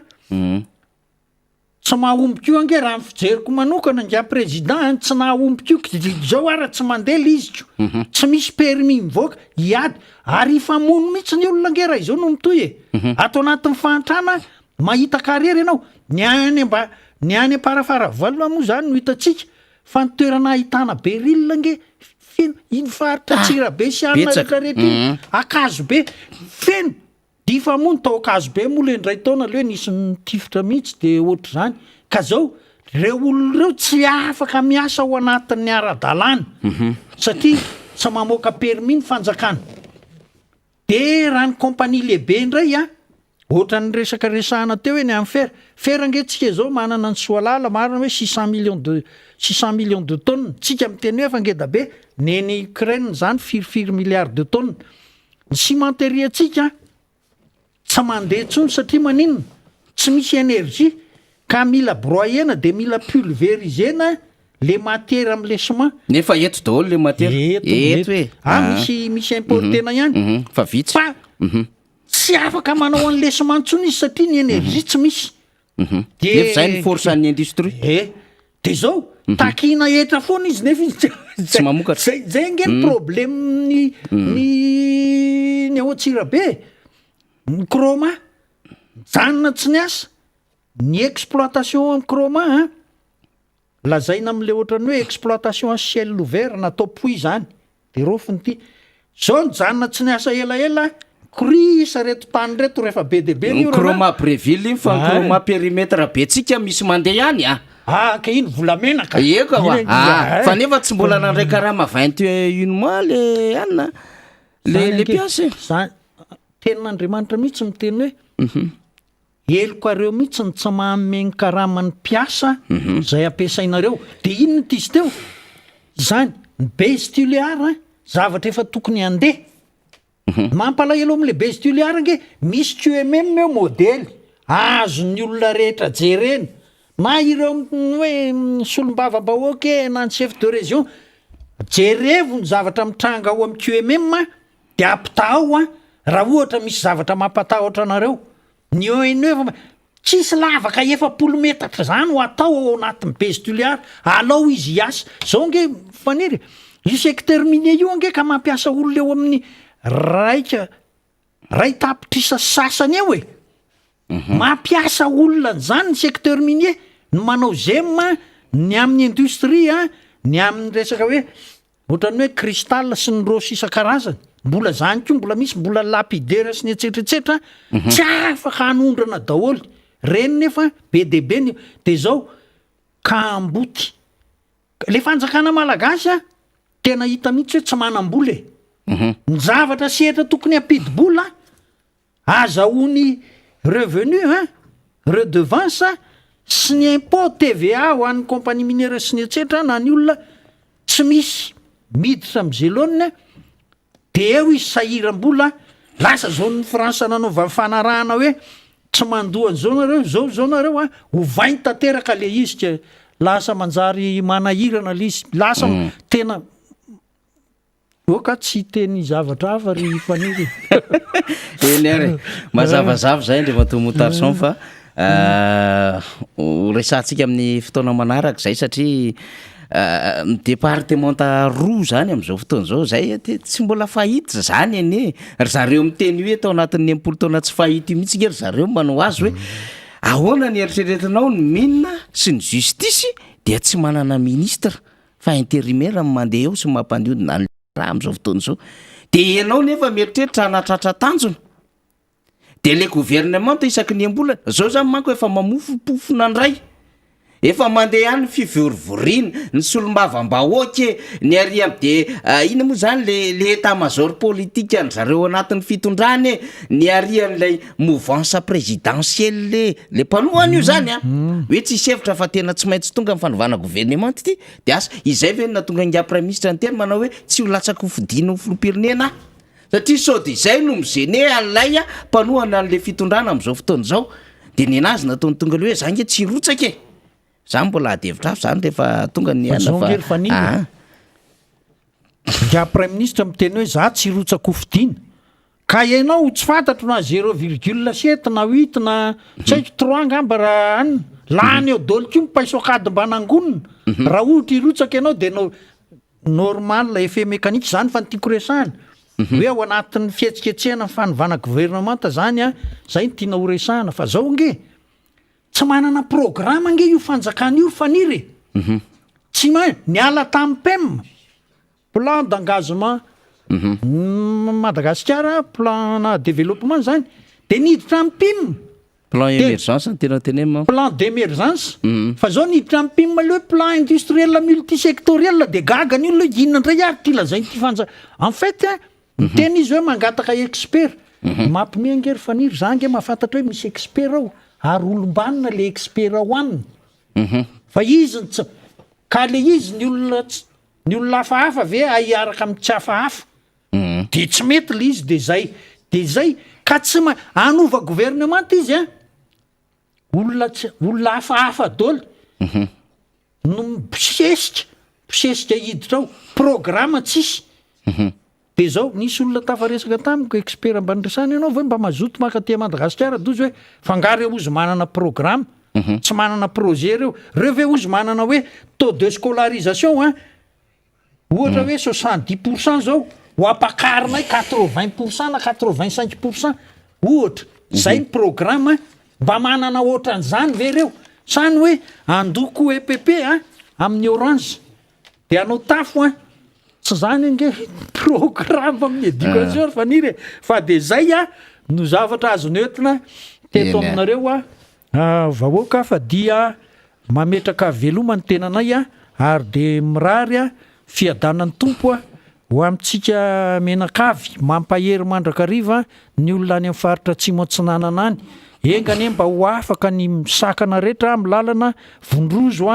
iosy fa rehefa afaka iny tonga ny fanampiana raha hita ny fanampiana nahazo assurance 10 millions de dollars tsika avy amin'le arka de hoe io zany anaovana reconstruction sy ny sisa de hita eo indray ankoatran'le 35 millions de dollars amin'ny banque mondiale ao anatin'ilay hoe état sinistre Madagasikara de mbola misy an'izay le vola nge misy any ambadimbadika any fa le vola le tena hoe ho tonga any amin'ny vahoaka ve aiza daholo zany rehetrarehetra zany de hitantsika eo misaotra tontomota saotra anao fa eny ary makasitraka eny ary fa eto aloha zany de mahazo vavao ihany tsika zany ny vavao azotsika moa zany de mba misy manaitra satria misy namana zany de miresaka hoe tena sahirana rangafa mba resao raha faniry fa mijaly zay aty de misy mampita afatra indray zany aiza le afatra ery amin'ny district an'Andriamasina le izy de mba jerevo ny fanjakana fa misy an'izay EPP an'Ambokely zay ao anatin'ny commune Anosy Betrimo Loharano raha efa niodina Antananarivo sy Madagasikara le mpitondra de mahafantatra tsara hoe ay zany commune Anosy Betrimo Loharano zany fa de tena sahirana le vahoaka satria efa tamin'ny taona 577 no nisy ny EPP tao zay taty aoriana de tena ezaky ny ray aman-dreny nampijorana zany EPP zany ary nametraka an'izany salle de classe zany fa de tena mampalahelo ny zava-misy ao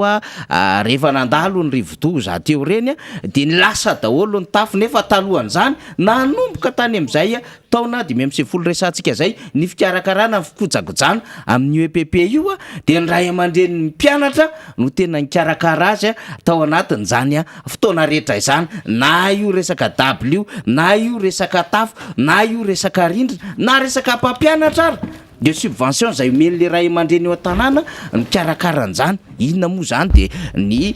fifampitsonjovana zany amin'le mba hampandeha nefa mbola tsy ampy ny mpampianatra amin'izany EPP Ambokely zany de zao indray rehefa mba hoe afaka CEP indray le mpianatra de mba andrato fianarana CEG de mepita amina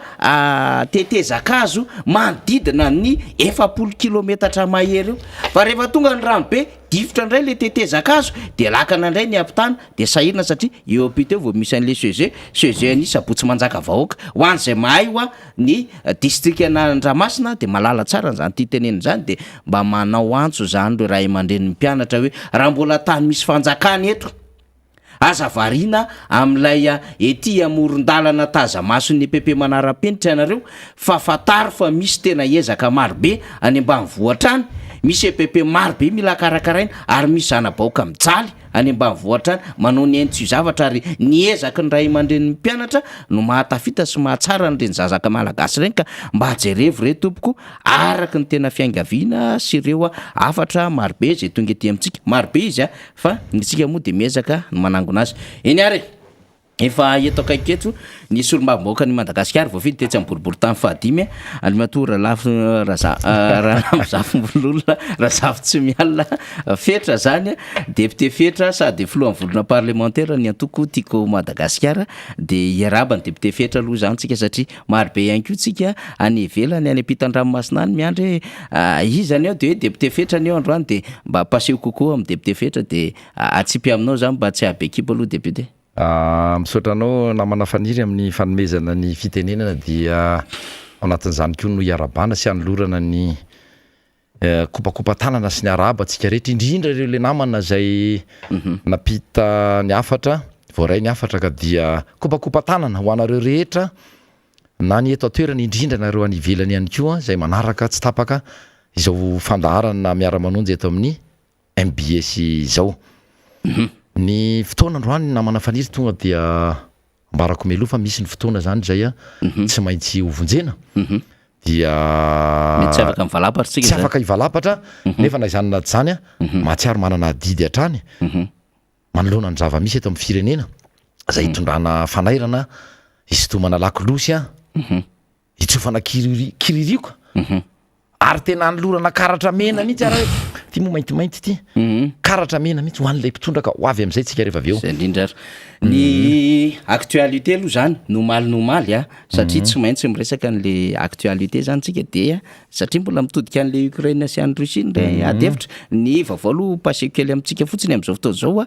dia efa manodidina ny ray tapitrisa zany mitsopinena ny Ukraine zany mitsoka ny sistany Ukraine de efa manomboka tafiditra ao Kiev zany ny tafika Rusiana ary hatramin'ny alina mitovy ora amintsika fa latsaka adiny ray fotsiny any Ukraine no efa tsy fakahitana fahampitehana fotodrafitrasa sy ny bomba zay narotsaka ny Rusiana zany ary amina kilometatra maro mihitsy reo asara zany zay ny Rusiana zany zay miodina ny Kiev amin'izao fotoana izao de ny vaovao fantatra ihany koa de hoe ifampitadiavana ny filoha Volodymyr Zelensky filoha Ukrainiana zany amin'izao fotoana izao satria zay moa tena tanjona an'ireto hoe rehefa tratra capturé le filoha dia babo eo an-tanandrareo le Ukrainiana zany sy ilay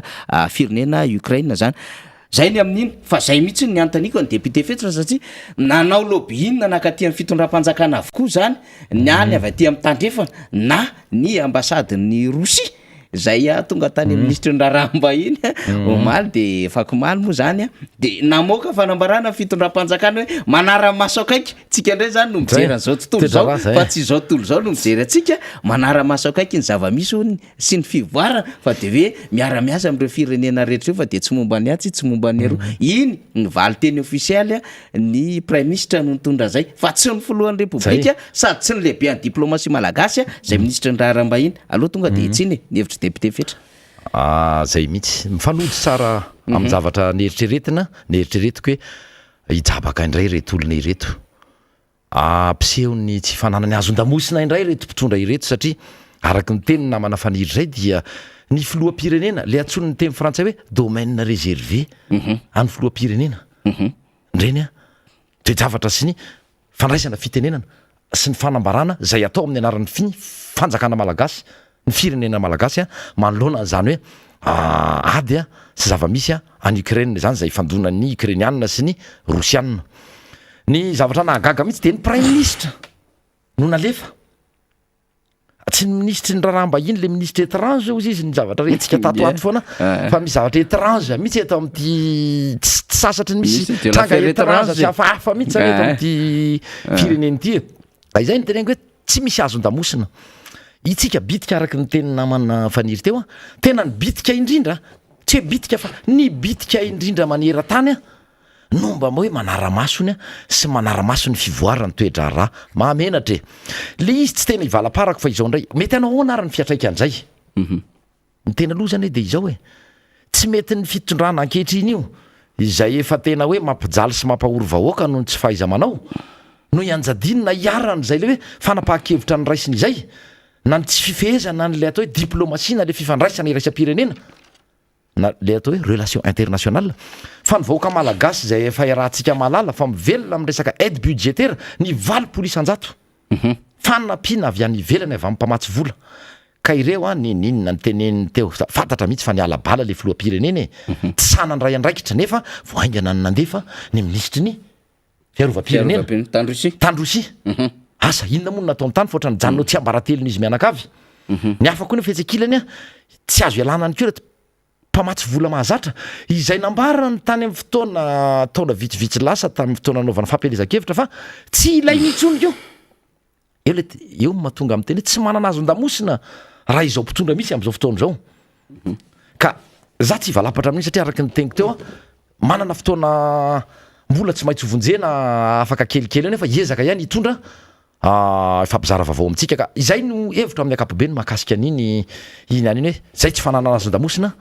dia mba hoe mba manao le langage diplomatika fanao hoe de manara-maso akaiky ka na anara-maso ingatsika na tsy anara-maso tsy ampiovan'in'ininy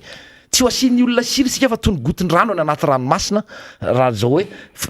toerana nametrahany zao mpitondra an'le firenetsika zay ny amin'iny namana fa nefa ifampizara vaovao amin'ny namana aloha araky ny vaovao reko sy ny tatitra azo avy any Mahajanga any izay hoe reo le lasitra iray oa reto mpitondry reto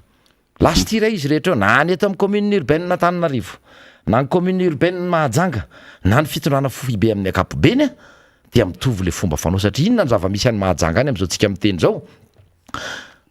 ny rahantsika nahalala fa voatendro gouvernoura ny bentanàna Mahajanga dia misy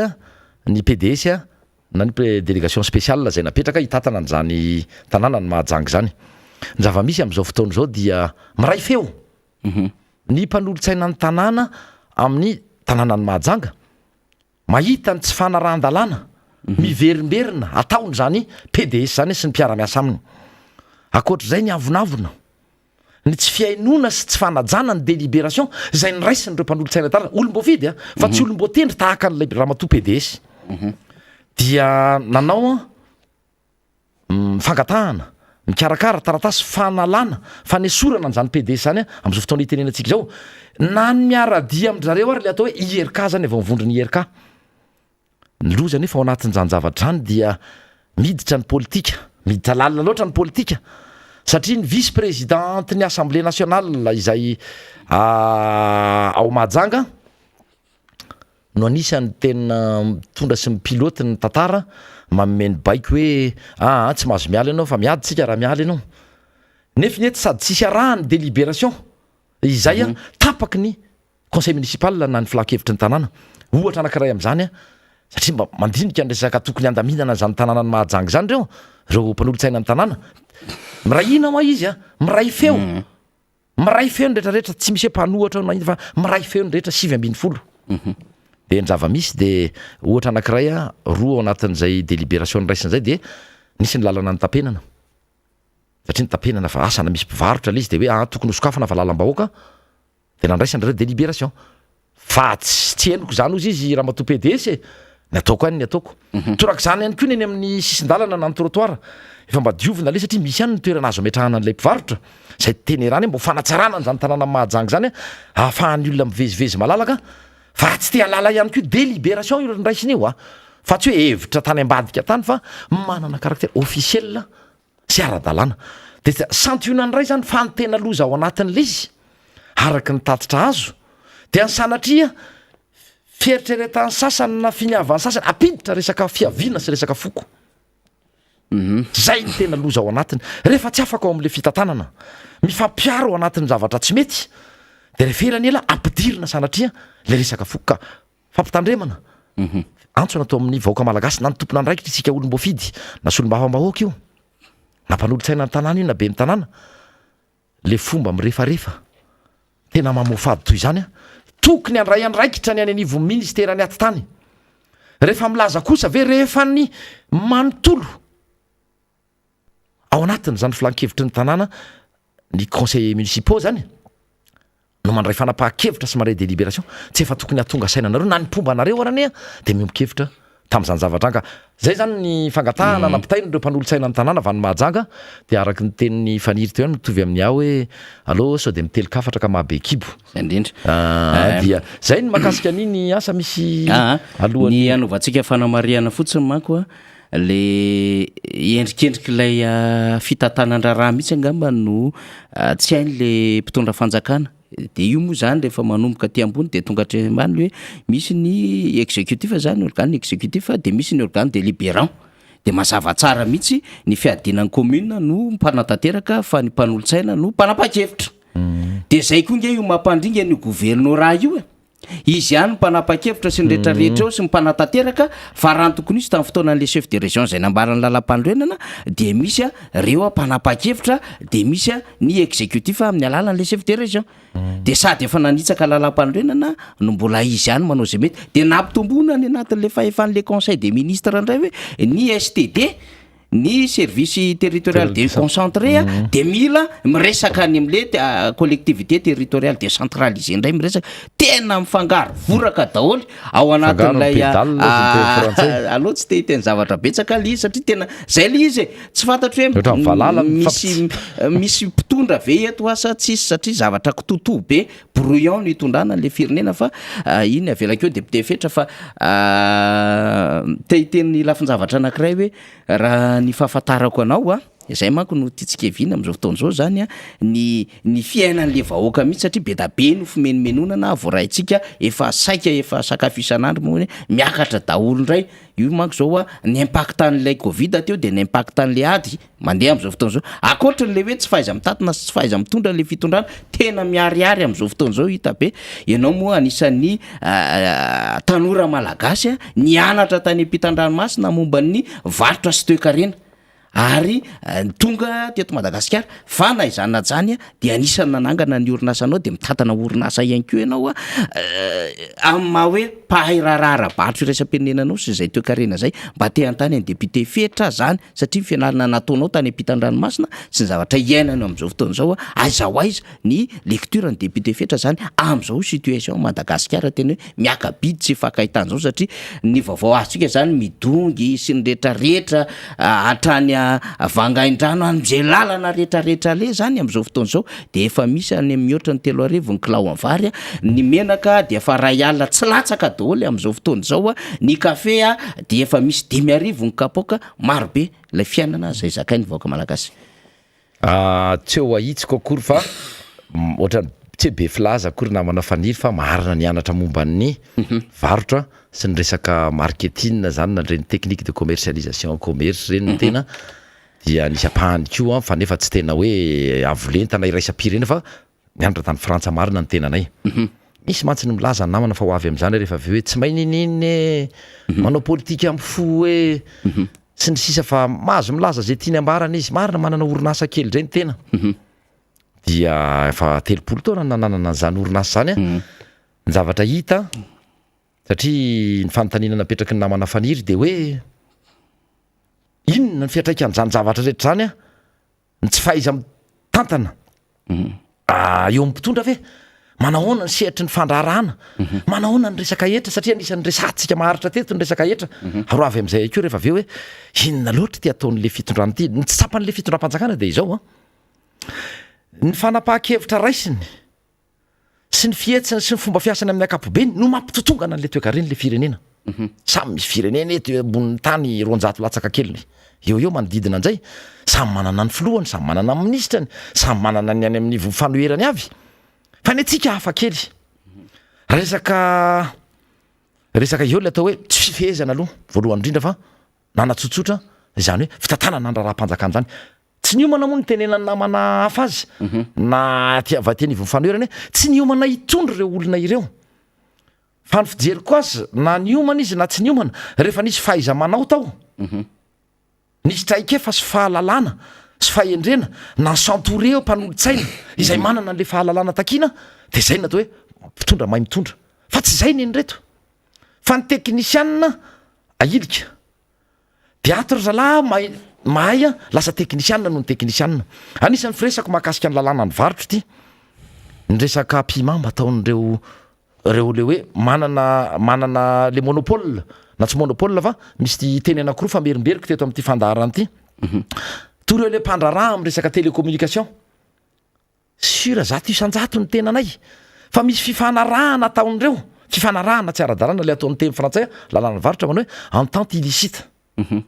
hitazomana ny vidiny ery ambony ery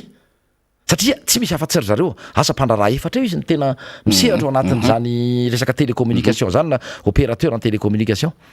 de misy ihany koa ny fifanarahana izay hoe araraotiny zay toerana misy azy zay le anaovany an'le ampimamba na le hoe abus de position dominante am resaka varotro zay inona ny mba hitantsika ka fepetra ny raisin'ny ministera ny varotra zay tandrify an'izay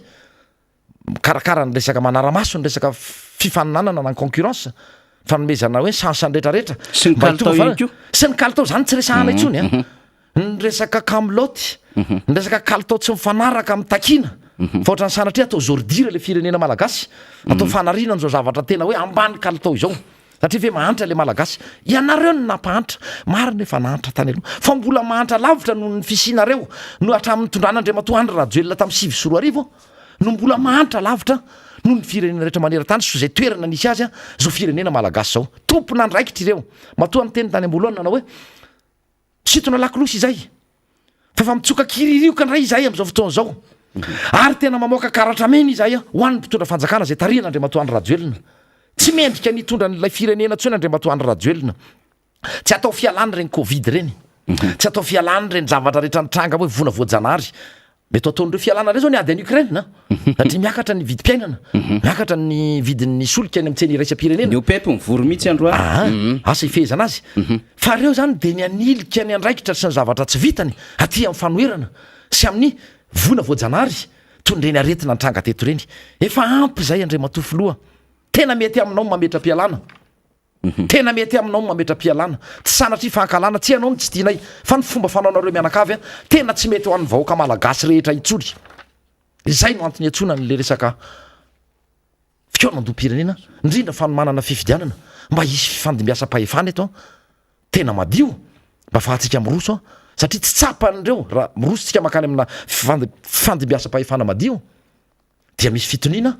de afaka miasa sy misehatra tsara daoly a am'izay sehatra misy azy a ny rehetrarehetra ny atao hoe inona fitena na za ekonomika na reny mpandrara ny olotsotra ny mpanjifa ny rehetrarehetra zany fa am'izao fotoana zao tsy misy zany kinafinafina ny be debe ary matoa isika ny resaka an'ireny ny resaka etra resaka instabilité fiscale resaka redressement fiscal resaka manovaova ny resaka lalàna momba ny etra reo misy antony satria maninona tsy manam-bola de lasa manitsakitsaka tsy resahana itsony ny fanitsakitsahana lala-pifidianana tsy resahana itsony ny resaka doublon tsy resahana itsony ny resaka fanodikodinana ny safidim-bahoaka efa raha malala fa olona mipetraka engoe tsy ny olona tokony hitondra n'le firenena ary manana maro nisy am'izao fotoana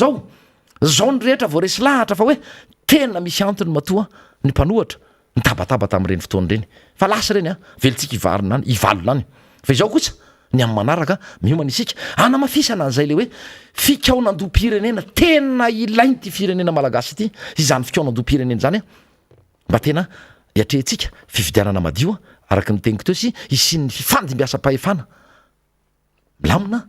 tsy misy rarao tsy misy alahelo de afaka tena mirosotsika am'izany hoe fampandrosoana ny firenena zany akapobeny no ndresahako an'izay maninona raha no totongana le fiarahamonina misy ifandraisany mino fa ny honorable atodsoa mpanabe mahay manazava kokoa ny an'izay nefa naizanona zany mba manana ny hevitry kely any satria nisy ny fotoana rotaona mba nianarana ny zany toe-kareny zany hany maninona no mandretsika isaky ny mihetsika satria mitotongana ho an'ny fiarahamonina mitotongana ny toetsaina potika le fihavanana malagasy zany tsy misy an'izany tsony vo io ny gazety io maraina io mivakina na olona n'le raibeny a le zavikeliny na olona n'lay ray niteraka azy a lay zanany vavy mandeha atsy a ny fanafiana eny akaiky ny manodidina ny vato tanatin'ny commune ny vato misy ny fanafiana tsy mitsahatra fa isan'andro a tranga ny zavatra mampalely toy izany miraitsy kombakomba ny mpitondra sy ny sasatsasany aminareo mpitondra amin'ny fanondranana tsokosoko mba tsy isiny ny resaka rapatriement de devise ianareo teo miaraka tamin'ny namana monta tsy misy mazava itsony ny fitsipika eto amin'ity firenena ity satria ny lalam-panorenana ny lalàna organika lalam-pifidianana ny lalàna faran'izay kely indrindra ny any anivon'ny commune ny délibération raisy ny conseiller municipaux de dikainy reny be ny tanàna sy ataony tsinitsinina zay ny sary misy eto amin'ity firenena ity maninona ary no mitranga ho azy ao teneniko hoe olana eny amin'ny fiarahamonina sy karazana fifamonoana manao toetram-biby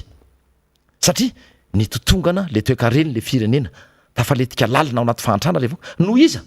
no ilay mpitondra veriko indray mandeha no ilay mpitondra mitarika nyty firenena ity tsy lay fanjakana fa lay mpitondra fanjakana ny resahako eto zay no mahatonga anay miteny hoe fotoana zao andre matofoloha raha ny mety raha tena tia tanyrazany ianao dia ny mametra mpialana amin'izay mba misaraka tsisy maratra reny fa napahakevitra rehetra ny raisinareo faraparany reny fa manandalitra ataon'ny olona manodidina anao ny fitiava-kely no manjaka dia lasa ianao no mijabaka satria ohatra ray amin'izany zao satria ny zavatra nitranga tamin'ny volana desambra 2024 dia namoahana ny atao hoe lalàna ny amin'ny fafahana mitaketra izay telo taona teo aloha telo taona dia matimomoka natao hoe tratra ny prescription nivoaka nefa tamin'ny volana desambra 2024 fa mbola ho atao azo takina ny etra tamin'ny 17 zany hoe lasa efa taona fa nanao inona ianareo tamin'ny 2020 tsy nieritreritra an'izany fa nanao inona ny tao andohanareo tamin'ny 2019 ny tsy nieritreritra an'izay mikorotana ny fandrarana efa tena midradradratra zany mpandrara zany izay fototra ny fampandrosoana satria averiko eto ihany izy no mamokatra izy no mampiasapiasa ary izy no manome karaha mampiasa ary izy no mandrotsaka volany akamarony ao anatin' zany kitapom-bola mpanjakany zany tsy miraraha zany ianareo fa namboamboarinareo ny lalàna mahakasika ny etra tsisy tsy namboamboarinareo ny zavatra satria misy ko lalàna ao anatin'izany tena mampalahelo tena atao hitifirana sy anam-pahandoha izay tsy mitovitovy hevitra aminy na zay olona tsy revirevendra lahy ity ho hitany lany azo an'lahy anisan'izany ny triple tam'ireny reny nge mifanohatra amin'ny lalàna velona sy ny fafahana mifaninana concurrence tena mba hoe ara-dalàna lazaina fa ao anatin'ny confinement tamin'ireny fotoana ireny fanakatonana vonjy maika 5 andro inona nataony nakato ny tsotro zao fotsiny tatsy nefa hoe confinement anareo zany zay mamana-pahaizana anareo tena lalitsaina loatra ianareo fa iny tsetsatsetatsiaritra fanampiny izay le teniko tamin'ireny resaka instabilité fiscale tsika fa de hoe zay le fomba fanao tsy misy le vola mandeha any amin'ny tsy tokony alihan'ny vola ka mbola sahanao ve ndre matofoloha ny teny amintsika zao nalanareo tany amin'ny antemera-pirenena ianareo izahay nalanareo tao mpanolotsaina zay ny vidinareo ny mpanolotsaina tia masasatsasany ny resaka hoe téléférika nangalana fanapaha-kevitra ny mpanolotsaina ny tanàna Antananarivo de mbola sahanao ve ndre matofoloha am'izao zava-misy ato amin'ny firenena izao ny mbola iroso am'izany fanamboarana téléférika tsy misy ilany ny vahoaka Antananarivo an'izany tsy misy ilany ny vahoaka malagasy an'izany ninninona ho lazainareo zay ny teniko hoe tsy nahagaga ianareo raha toka efa voaresaka teto matetitetika izay fa iverenako any satria tsy arotro hoe inona no antony de satria tonga saina le solombavam-bahoaka zay miara-dia aminareo hoe any aminay ane renona tsipitsipy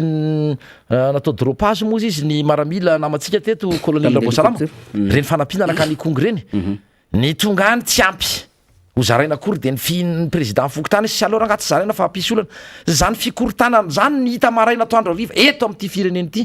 ary potika hatramin'ny fiarahamonina potika hatramin'ny fiainam-pianakaviana araky ny teniko teo hoe raha dadabe atsy sanatria manolana ny zafikely tsy mbola nisy an'izany teto amin'ity fireneny ity raha ny eniko aloha tany amin'ny vaovao raha tsy tamin'ity fotoana anisan'ny tondrany za tsy miteny izy akory ny tompona andraikitra fa marika na zavatra hitaratra ny resaka firefarefan'ny resaka toetsaina firefarefan'ny fahefa-mividy tena filetehan'le malagasy le Madagasikara ao anatina fahantrana lalina tsy ny amin'ny paosy ihany tsy ara-bola fa amin'ny resaka tato anatin'ny toetsaina mihitsy no lasan'ny refarefa namana faniry efa nanatsidika fiaonambe fikaonandoam-pirenena ianao teo député Fetra anisany miresaka an'izany matetitetika isika tato amin'ny miara-manonja MBS Radio Mada zany ny fikaonambe fikaonandoam-pirenena moa zany de napetraka hoe io vahaolana indrindrindra na ny rosolona ny fifidianana ary fa tsy midika fiara-mitantana akory n'izay izay ngamba mba tiako ihany mba ahazona lafim-panazavana avy any aminao tsara mahakasika izay mba ahazona ihany koa makany amin'le hoe ianao de lehibe ny vondrona parlementaire tiako Madagasikara mety manakambara ihany koa ianao manoloana an'izay mety opposition intime par rapport an'izay mety aminareo solombavambahoaka na sahala amin'izany marina tokoa zany faniry satria raha ny fiaonana arareo tokony fisaorana eto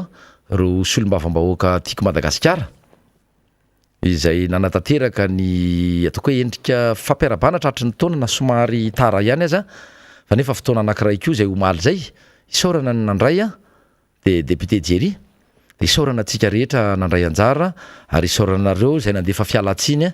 no ny antony ara-pahasalamana tsy misy ny olana fa zao tokoa namana faniry amin'ny mahambola averiko ity atoko miezaka mampanaja ny fitsipika sy mampiatra ny fitsipika ifampitondrana sy ifampifezana izany solombavamboaka tiako Madagasikara izany dia tsy hay ny tsy teny eto hoe raha tokanisy ireny fanapahan-kevitra ny raisiny ny RMDM izay anisany ao anatin'izany ny tiako Madagasikara anisan'izany mazava ho azy ao anatin'ny solombavamboaka tiako Madagasikara dia manamafy an'izany izahay hoe tokony ho atao zany fa raha ohatra misy ny mivoy ny tsy anatanterahana izany de alana tsiny fa de andraisana fepetra ianareo satria hevitry ny RMDM io zay tarihany filora valomanana fekevitra ny voaka io teny amin'ny fionambe tamin'ny 23-24 juillet teny am-baipasy ka raha misy aminareo mieritreritra na lalitsaina noho ny hafa na mahay noho ny hafa na noho ny antony tsy fantatra zay kajy any ambadika any manana fanondrindratsy ny am'izay tsy fantatra mihitsy araky ny teniko teo anohitra ny zavatra tapaky ny zany fionambe izany de mandika fitsipika ianareo de horaisina aminareo ny fepetra satria zay le hoe mahatoko manaja an'izay na lalàna io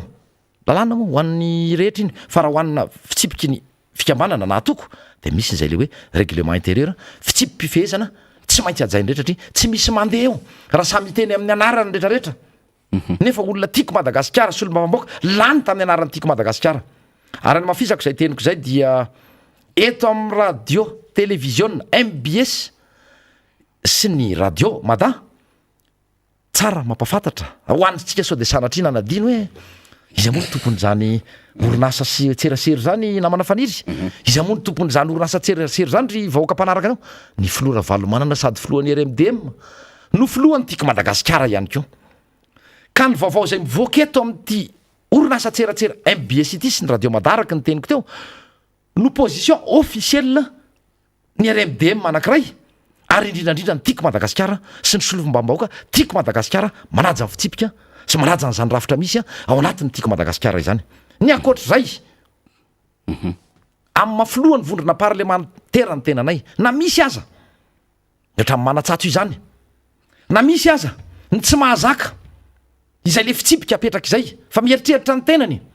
fa mambony noho ny afatra am'izay mieritreritra ny tenany fa tsy azo tenenina fa izy ihany no afaka ny teniny namana afaka mifanitsy isika hatramin'izay na mbola tsy nanitsy an'izany namana zany izahay fa ny zavatra tsy azo ekena kosa ny zavatra tapaka sy ny fekevitra ny voaka tamin'izany fiaonambe zany no toerina amin'ny akamarony amin'ny akapobeny miala tsiny zao ny teniko tamin'izay raha mbola mafisiko mandehana mikisaka de manangana toky rehefa tsy mety aminareo fa aza rebirebena le vahoaka eto amin'ity radio télévision MBS ity ihany no fanambarana ny hevitra ofisialy mivoaka vao amin'tiako Madagasikara ka tsy ny olona tsy nandray anjara natao amin'ny fampandehanan-drarana ndritry ny herintaona mahery ny olona tsy nanatrika fivoriana atao anatin'ny herintaona mahery no anome lesona atao anatin'izany vondrona tiako Madagasikara izany tratra ny virus ny reto mpitondro reto ihany koa ato tsisy resaka kajikajana fahakalàn'olona manokana fa io raha ohatra ny sasany raha miteny de manambanimbany tsy mahay nininina io samy manana any eny nrataraso ratarapeany izy avy eo tsy mahay nininina tsy mahita ny aty vilany vilany inny fa ka misy vilany hoanina samy manana amin'ny vilaniny any antranony tsy mahay nininina fa asahidana zany zay araky ny teniko teo ny olona mandika amin'ny fitsipika misy eo endry tsy azo tenenina ary tsy mazaka tenenina de andraisana fepetra atao zay ataonareo fa izao izahay mivondrona maro anisato araky ny teniko teo de manaja ny toromarika omeny baropolitika sy tapaka teo nivony baropolitika izay efa nakataovy ny filora valomanana ao tsisy resaka didijadony zany ao de irahany sasany mialatsiny fa masika be misy rajako irahana atao bloky manaratsy manao hoe fanakaiky loatra hono mialatsiny fa zay ny teniny satria nanao fanamariana izahay amin'ny mafiloha mivondrona parlementaire ny tenako nanaovako fanamariana ary iraisanay rehetra zay maro anisa tanatin'ny député tiako Madagasikara ino no ataotsika rehefa verina amana sy mpiaino ajaina raha ohatra zao sady tika de misy ny vilivily de mody miverina de misy ny ohatra misekarte kely de mody miverina anao oantsika rehefa mahazo fitondrana zay indrindra mahatonga ny hoe nampalahelo tamin'ireny fotoanandro reny fa zay no nivoiziny reo mpanohatra am'zao mpitondra am'zao fotoana zao mbola mpanohatra tamin'izany nanonganana ny filoha ravalomanana manao didy jadona tsy jadona ny président ravalomanana fa ny masolo vao ny mahafinaritra ary ny lalàna natao hoan'ny rehetra tsy zay ny zava-misy am'zao fotoana zao hoe fa miseho milay ny atsy tsy fantatra elanga za iala tsy mainininina fa zany tena mahay izay ihany ny malalany ao anaty vilaninay ny aty vilaninareo marina ve tsy fantatra refa ny alaiko fantatra ihany ko ka izay ny mahatonga nyity fireneny ty mitotongana toy izao satria misy firaisana tsykombakomba ny ambadika any aty amin'ny fanoerana ny misy iza ny mpitarika ny fanoerana filora valomanana zay aloha ny atreto mety misy mpanohatra hafa any fa ho anay atinatin'ny RMDM sy ny tiako Madagasikara tsy malala fa tsy ny filora valomanana izay misy ny tokony ahitsy areniny zany ifampiresahany zany fa tsy any ambadika any no mihirahira sy mitabataba mifanambanimbany io rehefa ilaina ny ady ozy Poutine tsy hoe momba ny Poutine akory fa amin'ny politika rehefa ilaina ny ady de tonga de atao ny ady fa nefa evitena autant que possible arak'izay azo atao izany hoe tsy tongavana amin'ny ady zany fa aloha tsy mifandrebireby zay ny namandray ka zay anisan'ny position antiky Madagasikara zay hoe atao ny zavatra tapaka ary miroso makany am'zany ny fampiresahana misy tompona andraikitra voatendry am'zany efa manomana an'zany andraisany rehetra anjara ary atsona anatin'zany ihany ko ianareo mpitondra fanjakana indrindrandrindra tsy misy avahana tandremy fotsiny zao mampananay so de mieritreritra concertation nasala fa naresusyon-dresaka matsy izay engany mba ho diso zany ohatra manomana ny concertation national ihany ko ny nefa nivo fitondram-panjakana engany mba ho diso oa ho iaho so de sanatria izay ndray natao de andrendrika saim-bahoaka de efa nanao izahay efa mananao an'izany concertation zany izaiky nefa tsy le zavatra tokony ifampiresahana le tokony hodiniana le fototsy le olana no atao fa izahana pasipasoanao de ao ndray ny karazana manipulation isan-karazany de ny fividianana olona aloha hitsahatra ny toy izay fa zay ny mahatonga atsika miaina ao anaty fahantrana lalina toy izao zany antony rehetra ny tany saina teo izany ary ny tena mampalahelo de le fahasimban'le fihavanana sy le fiarahamonina malagasy potika ohatran'izany hoe sanatria le mpanolona rehetra zay tokony andraisana anovana mihitsy ny lalàna atao anatiny ity antemera-pirenena misy atsika ity risy olo-mbavambaoka namana hoe anaovana tolo-dalàna ndrena moa ianareo any ministera ny tena vanana koa am'zany ka zay le izy hoe tokony ijoro tony nataony reny député ny congrès reny rehefa mahita zavatra tsy mety fa izahay akory tsy sanatria hoe satria hoe mihetsika ny anina teo adikanareo politika resaka ndray mantsao ny ao amin'ny mpiarony zony mpanjifa anao fangatahana fanondrono ndry zareo satria mahatsapy izy fa tsy misy zavatra miova eto potehana ny orinasa potehana mihitsy ny fiarina tena atao fomba anankiray fitakiana lalana makany amin'ny corruption sy famelona posy ataony ny mpiasa-panjakana misy aminareo tsy anareo rehetra ny zavatra misy eto fanomezana vahana n'zany kolokolo zany nataon'le mpitondra fanjakana ka zay le izy hoe manana ny ambara avy anao izy namana faniry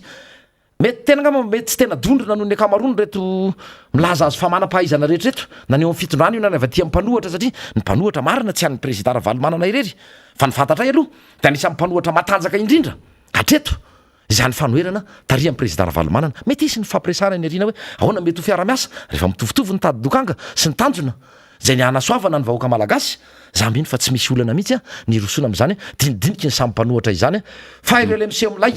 atsaro kely tsara ny fifanambanimbanina fa izy ihany no ny teny hoe samy manana ny ainy nefa tany aloha izy ny laza fa tsy maininina de tsy hainao tsony tsy maininina ve izay sa samy manana ny ainy ray de mangalaketsandray atony avava ka aoka tsy andehany am'izay lalandiso zay ianareo fa raha ohatra mbola tearaka aminay de maneke ny zavatra tsy mety natao de afaka mifampiresaka tsika fa rehefa tsy zay mandehana mikisaka de ianao ne raha malala fa io olombelona daholo isika rehetra manditany ka mety hosolafaka mety mba ny bolisatra izao kosa raha ezakana maro tena efa voapirofo fa misy ny tsy mety somary ny sécarte tamin'ny lala mahitsy de mba maneke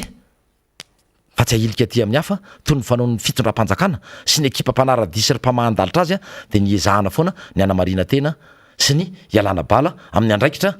fananana andraikitra ao anatiny zao zavatra zao ka dia zay namana faniry no entiko namaranana satria asa raha mbola misy zavatra nyty namana faniry resantsika zay famamaraparina misy tsika zao satria anao mbola makimaky député fetra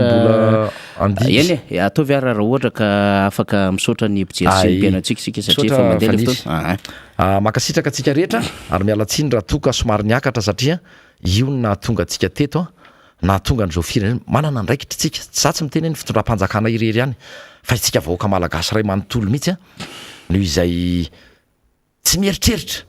maro amintsika no tsy mieritreritra indrindra ny mpanao politika afa-tsy ny tombontsoany manokana ny tena mbola ampitombo ny areny sy ny ampitombo ny any am-paosiny a fa tsy mijery le tena fahoriny le vahoaka malagasy a maro anisa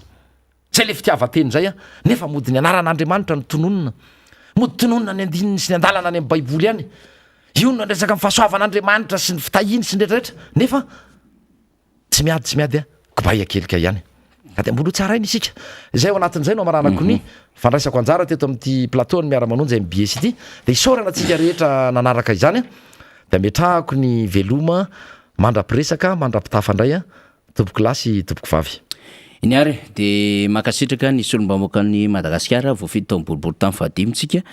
sady filohan'ny volona parlementaire tiako Madagasikara député fetra zany a tamin'izay faneho-kevitra netiny teo izay mbola hamonjy fotoana moa izy araky ny nambarany teo satria dia iantsoroana sakelehana loloavina ny zava-misy rehetra eto anivon'ny firenena amin'izay mety ho fandraisana andraikitra sy fivoriana maro samihafa eto anivon'ny firenena izay akasitrahantsika izy a dia isaorantsika ihany koa ireo namana teo alohany zany satria eto indray tsika dia andray vahiny zany zay efa miomana amin'ny antso Atarby ao zany dia Andriamato Elion Ralisson zay anisan'ireo diaspora malagasy any ivelany raha ny nefa nafatarana azy hatramin'izay ny malina ho tsika aloha zany voalohany indrindra satria betsaka ny adevitra mikasika an'ireo terata malagasy any ivelany amin'ny hoe fahafahana mifidy fa betsaka ihany koa ny adevitra zay efa nisy tompon'andraikitra ihany koa tao anatin'izany fitondram-panjakana zany resaka ny amin'ny hoe izao no tokony toetoetra izao nataon'ireo any ivelany sasahirana mihitsy indrindrandrindra le fitondram-panjakana amin'le na indrindra le faneho-kevitra ireo malagasy monina any ivelany satria de manara-maso ny fiainan'ny firenena izy ireo ka izany indrindra no antony zay nangatahantsika faneho-kevitra an'ireo malagasy zay monina any ampitan-dranomasina ka anisan'izay azontsika ao anatin'izay mba fangatahana faneho-kevitra zay Andriamato Elion Ralisson izy de efa ela nonina tany ampitan-dranomasina dia angatahantsika raha ohatra ka fa amin'ny antso Antarby fantanitsika miarabanao tompoko zay mevahiny atao anatiny miara-manonja amin'ny alalan'ny antso Antarby zany zay avy any ampitan-dranomasina amin'izao fotoana izao araka ny efa nambarako teo dia ny resaka tontolony zany hoe diaspora na ny malagasy zay monina any ampitan-dranomasina zay no tiana hoantanina aminao ny amin'ny hoe ny antony na tonga azy ireo ny firaisan-kinan'izy ireo ny fahitan'izy ireo ny fiainan'ny firenena ary ny fandraisan'izy ireo anjara amin'ny fiainan'ny firenena aty an-tanindrazana na dia any amin'ny ray alina kilometatra zany misy anareo de verina fa manara-maso ny zava-misy aty an-tanindrazana ianareo Andriamato Elion Ralisson raha efa amin'ny antso Atarby anao de afaka miditra avy hatrany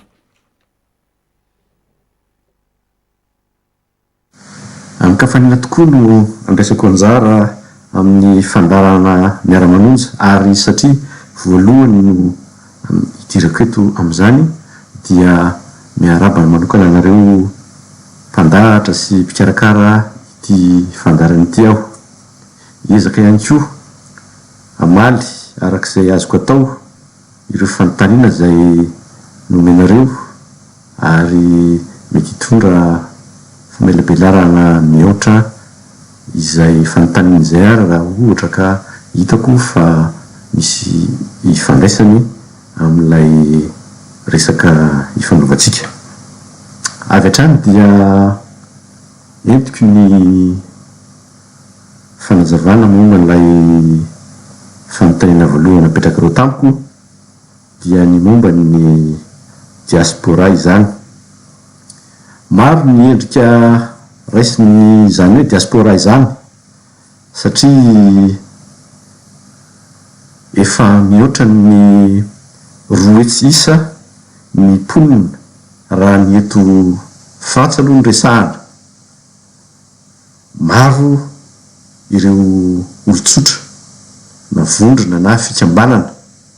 izay milaza ho mpandray anjara anatin'izany diaspora izany kanefa tsy misy amin'izy ireo afaka hitonona fa mpitondra teny ny diaspora. Ary raha izaho zay miresaka aminareo eto dia ny hevitro manokana no etiko eto, na izany aza dia mino aho fa maro ihany koa nefa ny malagasy izay mety mitovy hevitra amiko. Ny diaspora dia tsy mitsahatra ny manaraka ny zava-misy eto Madagasikara, ary ninonina fahalavitan'ny toerana dia tsy ho laozan'izay anariny maha-malagasy azy koa ny malagasy zay monina aty ivelany. Tsara ihany koa nefa no manomezana fahazavana kely manodidina zay diaspora zay, satria mahatsapa aho fa misy resaka zay tsy mitsahatra mandeha momba izany hoe diaspora izany, ary matetika dia saikitsikera na fanomezantsiny ny fihetsiky ny malagasy aty ivelany no re avy aty Madagasikara. Ny tsara fantatra dia matoa misy zany diaspora izany dia matetika mba tsy lazaina fa izay no tena anatiny voalohany dia tsy nahita ny tena zavatra mifandraika amin'ny dadiaviny teto an-tanindrazana, ary voatery niala teto an-toerana ny findramonina. Maro ny antony mety mahatonga izany, mety ny misy ny tady nandraty fianarana, misy ny tady asa, misy ihany koa no mety hoe resaka araka anakaviana, fa azo tsorona fa tsy voatery ho sitrapo no niala teto Madagasikara, fa nitereniny zava-misy izay tsy mifanaraka firy tamin'ny zavatra anandrasana no mahatonga ny malagasy maro niala teto Madagasikara. Raha ny teto Frantsa dia tamin'ny faraparan'ny taona 70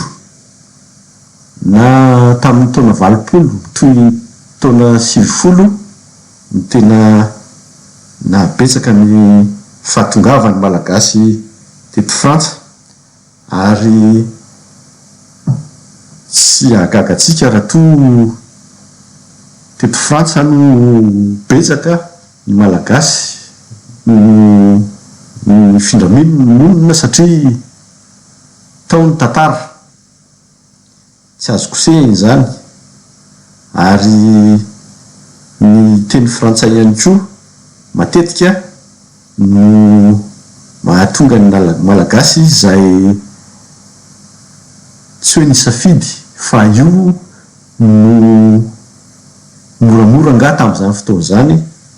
ahafahana niala teto Madagasikara. Tsara fantatra dia rehefa mifindramonina ianao na dia fianarana raha ny antony nialanao teto Madagasikara, raha ny tenako izany tamin'izany fotoana izany dia tsy hoe fianarana 100% miainanao ao anatin'ny ray andro, fa mandray anjara amin'ny fiainana andavanandro ianao toy ny olona izay ao amin'ilay teratany, ao amin'ilay tany izay ivahininao. Izany dia miteraka zavatra maro no fiainan'ny tsirairay, ary na dia maro ary ireo malagasy izay niala teto an-tanindrazana tamin'izany fotoana izany ka nilokaloka fa hoe afaka taona vitsy dia hiverina, tsy voatery izay no zava-misy, satria araka ny lazaiko rehefa miaina amin'ny tany iray ianao dia tsy voafetra ny fifandraisana amin'ilay tontolo izay ivahininao, satria olona mifandray ianao amin'ny manodidina, ary izany dia mety ampiova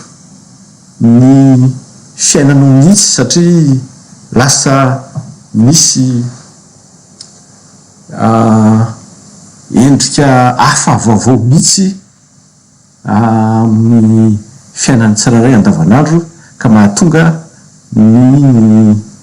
mahasarotra avy eo ny fiverenana tanindrazana. Maro ny mpianatra no natongavany voalohany taty amin'ny tety Frantsa ny resahako, kanefa lasa nanorom-ponenana satria rehefa vita ny fianarana dia tsy voatery hoe tonga de nody, satria izany hoe mody an-tanindrazana izany koa tsy maintsy mijery ihany koa ny amin'ny resaka asa, ka raha mbola tsy nisy fahatokisana fa tena ahita asa mivantana taty Madagasikara dia lasa mitady asa taty ivelany, ary rehefa mandray anjara amin'ny arak'asa ianao aty ivelany dia mazava ho azy fa efa manomboka manorom-ponenana aty amin'ny tany izay miverina fa ivahinina taona vitsivitsy. Mihitatra zany rehetrarehetra zany, ary ny statuanao mpianatra dia lasa miova tsikelikely satria lasa miasa ianao. Rehefa miasa ianao dia mety manorona fianakaviana ihany koa. Rehefa manorona fianakaviana ianao dia lasa mety mananjanaka, ary rehefa mananjanaka ianao dia efa tena miova tanteraka avy eo ny zavatra tena kendrenao amin'ny fiainana, satria tsisy zavatra sarobidy toy ny zaza eo amintsika malagasy. Koa tsara no ahafahantsika zany mijery indreo hoe malagasy mifinamonina ireo, fa tsy voatery safidy-po niala teto Madagasikara afarany anay tamin'izany fotoana izany, tamin'ny andro tamin'ny taona fiatombohan'ny taona 20 dia ny fampianarana teto Madagasikara dia tena tsy nifandraika mihitsy tamin'ny filana izay nandrasa anay, ka voatery ary maro be ny malagasy tamin'izany no niala teto Madagasikara. Nisy ihany na dia izany ara ireo mpiara-mianatra tamin'ny tena, tsy voatery teto Frantsa no nandeha fa nandeha tany amin'ny tany hafa, ary everina izy ireny fa mety nanano sarotra kokoa no teto Frantsa satria voatery tsy maintsy mianatra teny vahiny hafa, ary izany dia azo lazaina fa fahasarotana miampy amin'ny mbola tsy maintsy hahafahanao misadapta amin'ilay toerana hifindranao monina. Kanefa na izany na tsy izany ary dia mitovy ihany ny condition rehetra iainana zany rehefa aty an-tanin'olona eo. Izay zany dia fanamarihana tiako entina aloha momba ny hoe diaspora izay maro ankehitriny, raha nisa nomeko teo hoe roa hetsy manodidina ny roa hetsy, ary mino aho fa mety efa maherina zany satria maro ireo ankizy tonga tamin'ny taona 20 sy 10 ary na hoe talohan'izany ary no efa nanorona fianakaviana mananjanaka, ary ireo zanan'ireo dia efa manomboka ihany indraiky io nanorona fianakaviana, ary efa misy ihany koa no efa manana ny taranany. Izany hoe tsara ho fantatry ny malagasy aty tanindrazana fa ny malagasy raha ny eto Frantsa dia efa tena misy azo lazaina hoe communauté mihitsy, na dia tsy misy ary vondrona iray ahafahana tena manavaka izany, saingy tsy vitsy ankehitriny ny malagasy tanora vao misolotra no efa maka toerana, ary na dia efa tena tafiditra tanteraka ao anatin'ilay fiainam-pirenena eto Frantsa ary dia tsy manadino velively ny malagasy azy. Izay aloha zany dia zavatra hita ary tsy azo lavina. Eo ihany koa ny fikambanana maro izay ahafahana mahita ny malagasy, ary matetika moa dia eo amin'ny ara-pivavahana dia any no tena ahitana ny fiaonan'ny malagasy maro de maro ny fiangonana misy eto, na ny resaka katolika, protestanta, na ny luterana, ary ny FPMA mo io le rantsana isan'ny matanjaka indrindra eto Frantsa, ny FPMA, ary io de manana sampana isaky ny tanàna maromaro. Ny tanàna misy université moa eto Frantsa de matetika misy communauté malagasy, satria araky nolazaiko tamin'ny taona faraparan'ny taona 70 nanomboka taona 20 dia azo lazaina hoe ny ankabeazan'ny malagasy mifindra monina dia mpianatra daholo. Noho izany tamin'ireny toerany nisy université reny dia misy malagasy maro. Raha ohatra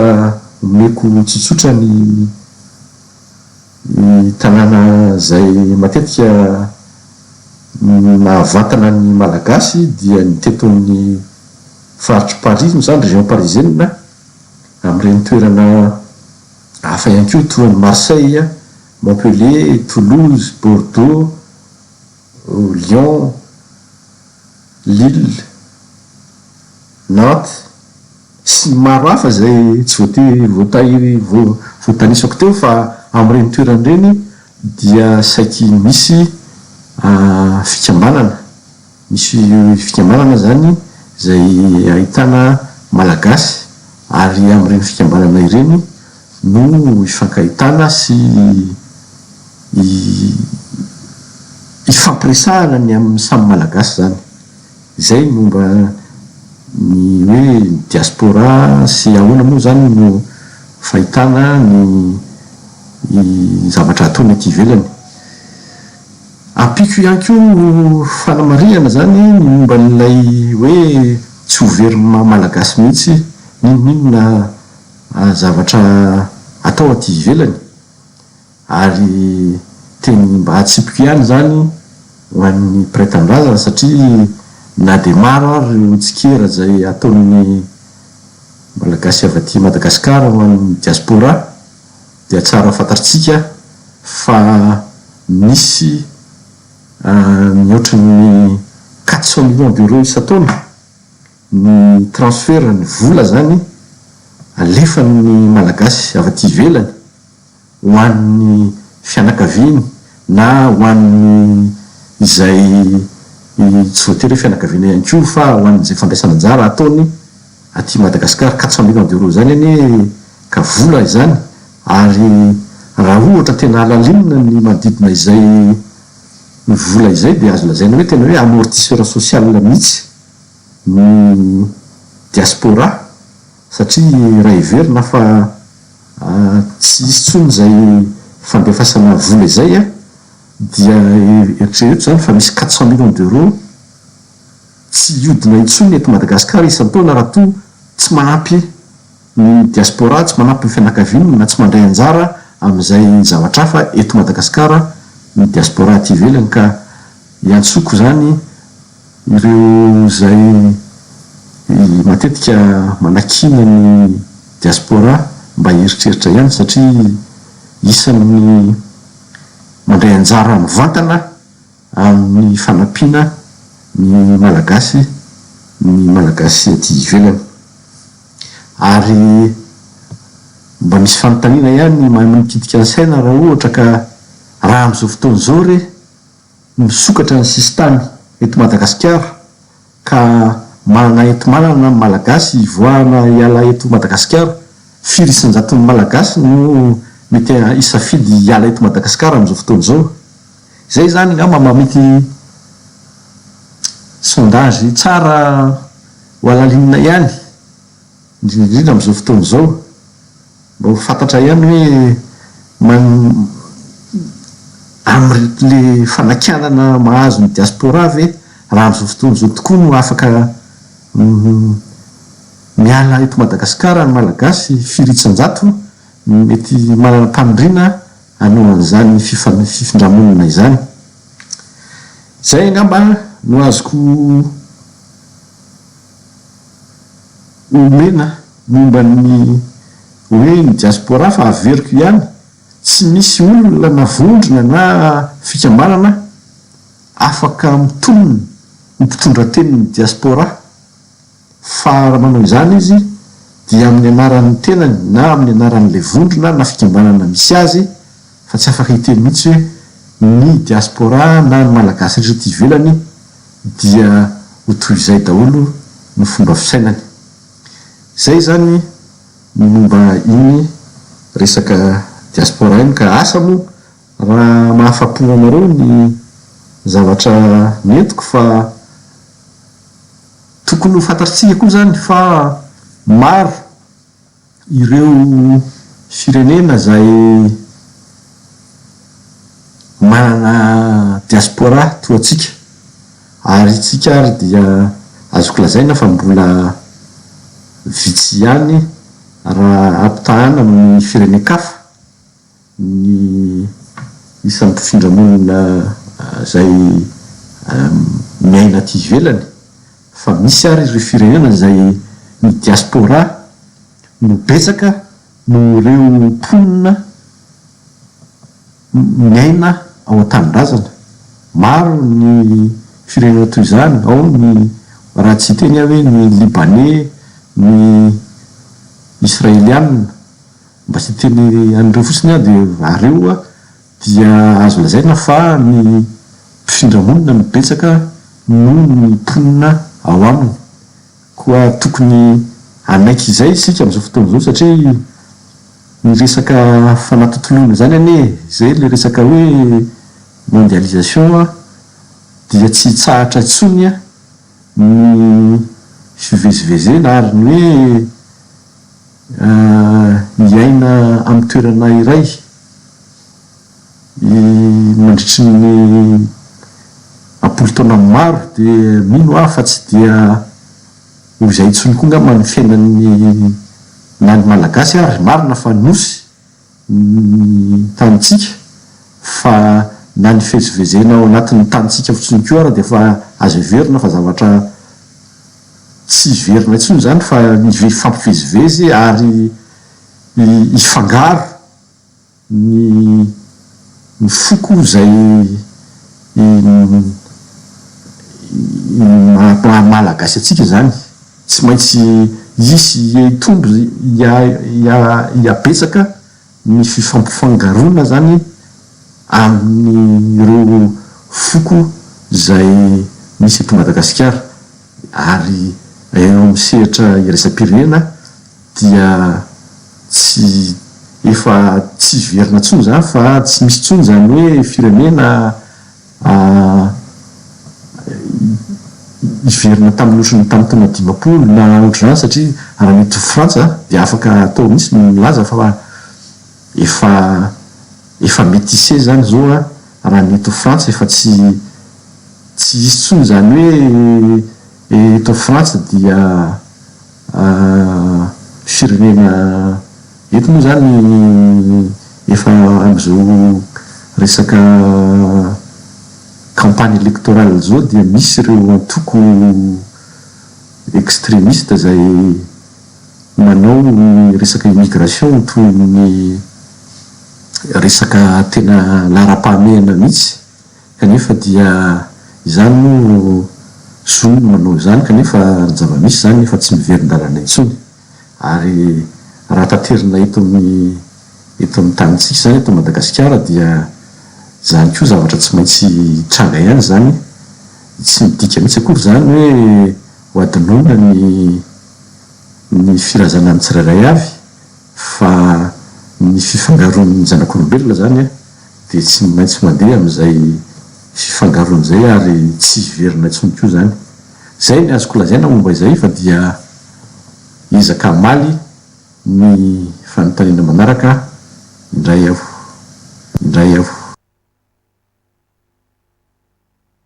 Misaotra betsaka anao Andriamatoy Elian Ralson ny amin'ity andro an'ity aloha satria efa mandroso dia mandroso ny fotoana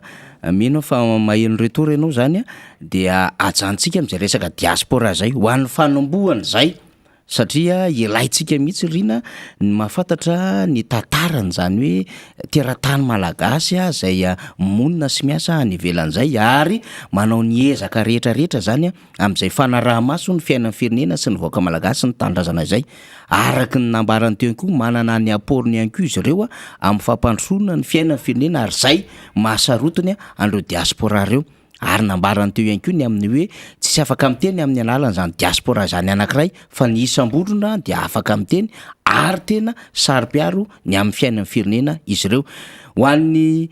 manaraka zany ho jerevantsika eo indray raha pitso ve sa raha afaka pitso a dia hiditra aloha hevitra hafa indray zany tsika ho ataontsika ohatran'izay le izy rina ho an'ireny malagasy izay any ivelan'ireny izy moa zany Andriamatoa Elian Ralson zay niditra tamintsika teo dia olon-tsotra zay mpanohana filo Marc Ravalomanana fa efa de mampiomana zany ny mpiainotsika mampiomana ny mpijery ary mampiomana ny vahintsika ihany koa zany Andriamatoa Elian tsika fa iresaka raha-pirenena amin'izay zany ny fanontaniana zay ho apetratsika aminy fa iny moa zany tsy maintsy napetratsika izay resaka teratany malagasy zay monina ny ivelan'izay sy ny amin'ny toetoetra sy ny amin'ny zavatra ataon'izy ireo sy ny amin'ny hoe maso mijery ny fiainan'ny firenena atya amin'ny ray alina kilometatra mahery zany satria rehefa miresaka diaspora montsika de kilometatra maro miampita ranomasina amin'ny manosy amin'ny Madagasikara ka isaorana ianao Andriamatoa Elian Ralson mbola ametraka ny fantaniana sy ny angatahana hidirina indray ianao fa tena raha-pirenena amin'izay no resahantsika zany dia hoentsika arak'izay tsikelikely izy riny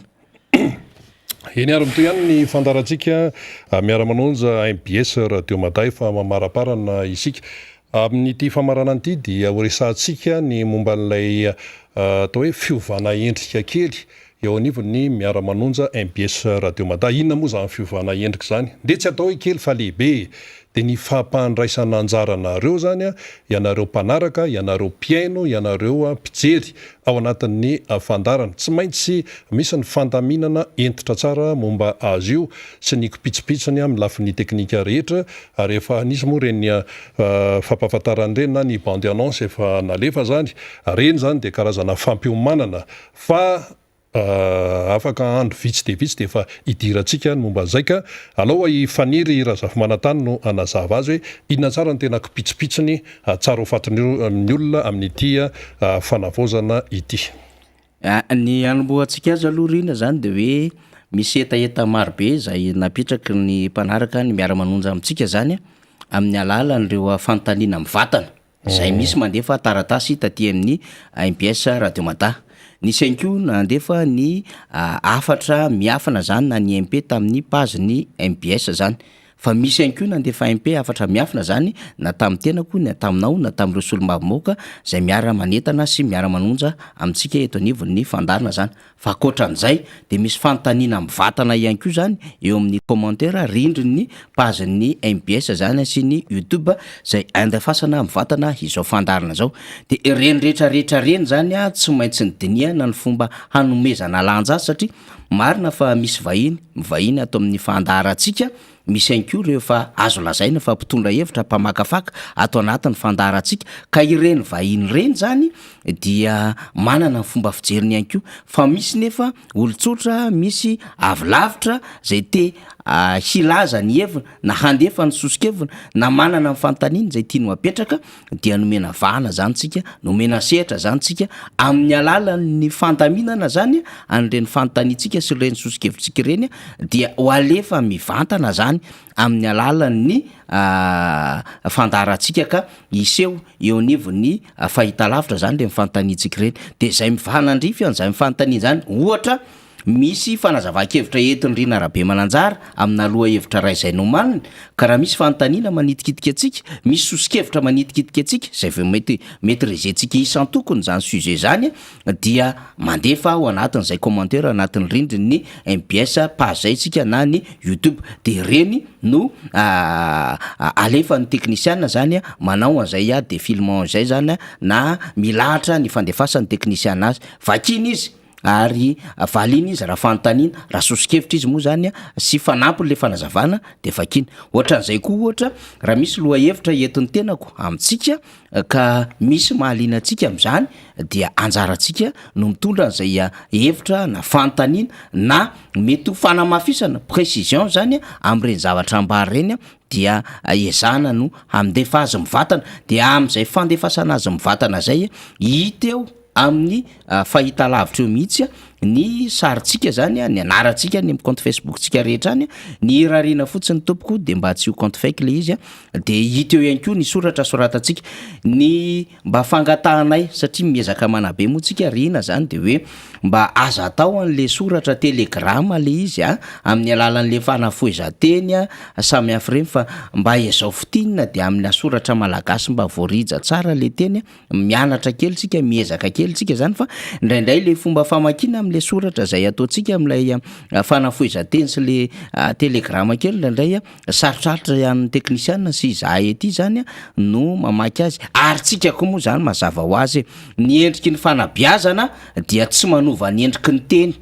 zay le izy zany hoe raha manao aminitsika de AMIN dia faingo miatona N Y na ifaratena fandroatana azy fa tsy le aminy arobase ny ataotsika fa raha hozarina am'izany de afaka 10 taona de hovan'ny Facebook sy ny réseaux sociaux ny fomba fanoratra eto Madagasikara raha ohatra tsika zany anao rehefa de azy atao an'le RHI fa le izy fa ezao mba ho soratana le izy zany de tsy mampaninana anay mandany andro mamaky am'le sosikevitra sy le fanontaniana avy amintsika fa itsika koa mifanabe sy mifampitaiza zany de mba voaray tsara le zavatra resantsika iny tsy problème raha ohatra ka manao soratra fanafoezana etriny isika amina resaka message privé atsika zany na communication SMS tsika amin'ny telefona zany fa raha ohatra l'izy amina audiovisuel ohatran'izao zany satria te hanao fanabiazana isika de osika miezaka kely fotsiny zany tsika manao an'izay eny anelanelany eny mety hoe misy fanafoezanteny kely tsotsotra ihany fa ny tena fanorinay zany de ohatrohatran'izay fomba ifandraisantsika rina ya marina zay manamafy ny tenin'ny faniry raha zafy manantany dia ny tsara mafisina amintsika de ny hoe ianao zany mpanaraka ny miara-manonja MBS Radio Madar rehefa andeha zay fandraisana anjary zay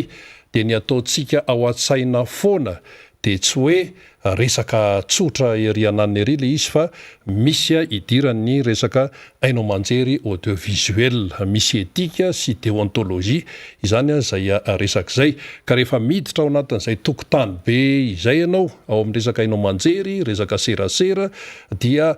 mila apetraka foana mila tadidiana foana hoe misy ny fitsipika tsy maintsy arahana ka iny fitsipika tsy maintsy arahana iny dia mba samy miezaka tsika efa anisany zany zao no tenenina teo hoe rehefa manoratra ianao zany de atao fiteny malagasy mazava tsara le izy araka izay atratra satria apatsahivana ihany fa ny andraikitry ny audiovisuel tompoko de 3 mampita vaovao izy de akoatran'izay izy manabe de akoatran'izay izy mampiala voly de ezahantsika ho fenona ao anatin'izay ka itony zany zao de efa tafiditra ao anatiny hoe fampitana vaovao mazava loatra ary eo ihany koa ny fanabiazana satria resaka soratra no resaka zany amin'ity raha ty de ezahantsika ny mba piseho tsara zany hoe tena teny malagasy izany efa nisy any moa ny fanazavana maro samihafa tsy isika indray akory de atory hoe inona moa zany hoe etika sy déontologie zany fa tsy ialatsika amin'ny reny resaka hoe gabraraka sy ny sisy reny satria araka ny nambara hoe ny audiovisuel tompoko sy ny fampahalalam-baovao sy ny hainao manjery sy ny resaka communication na ny serasera io le antsoina hoe double arme tranchante rehefa hainao fe azy de mamelona anao io fa rehefa tsy hainao de mamono le izy ka isika any am'le mamelona no tadiavintsika fa tsy hoe sanatria hoe ifamono eto zany ao anatin'izay ka tsy hoe ilay fandarana indray no lasa ho simba ao anatin'le izy fa ho fanatsarana izay no tena zava-dehibe ao anatin'ity raharaha ity ny ainga tany amin'ny etaetanareo dia hoe zahantsika ny natateraka azy amin'ny fomba mendrika sy tena hoe mety ary manaraka tsara ny lamina rehetra izay apetraka fantatra tsara fa zany hoe fandarina miara-manonjy zany mpanaraka an'izany ny vahoaka malagasy de olona manana maizy azy olona mendrika fa tsy hoe sanatria hoe olona andeo tsy ho tenenina izay eny ary tapitra ny fandarantsika tamin'ity indray mitoraka ity isaorany ianao naharitra hatramin'ny farany samy ho tain'Andriamanitra isika mianakavy veloma tompoko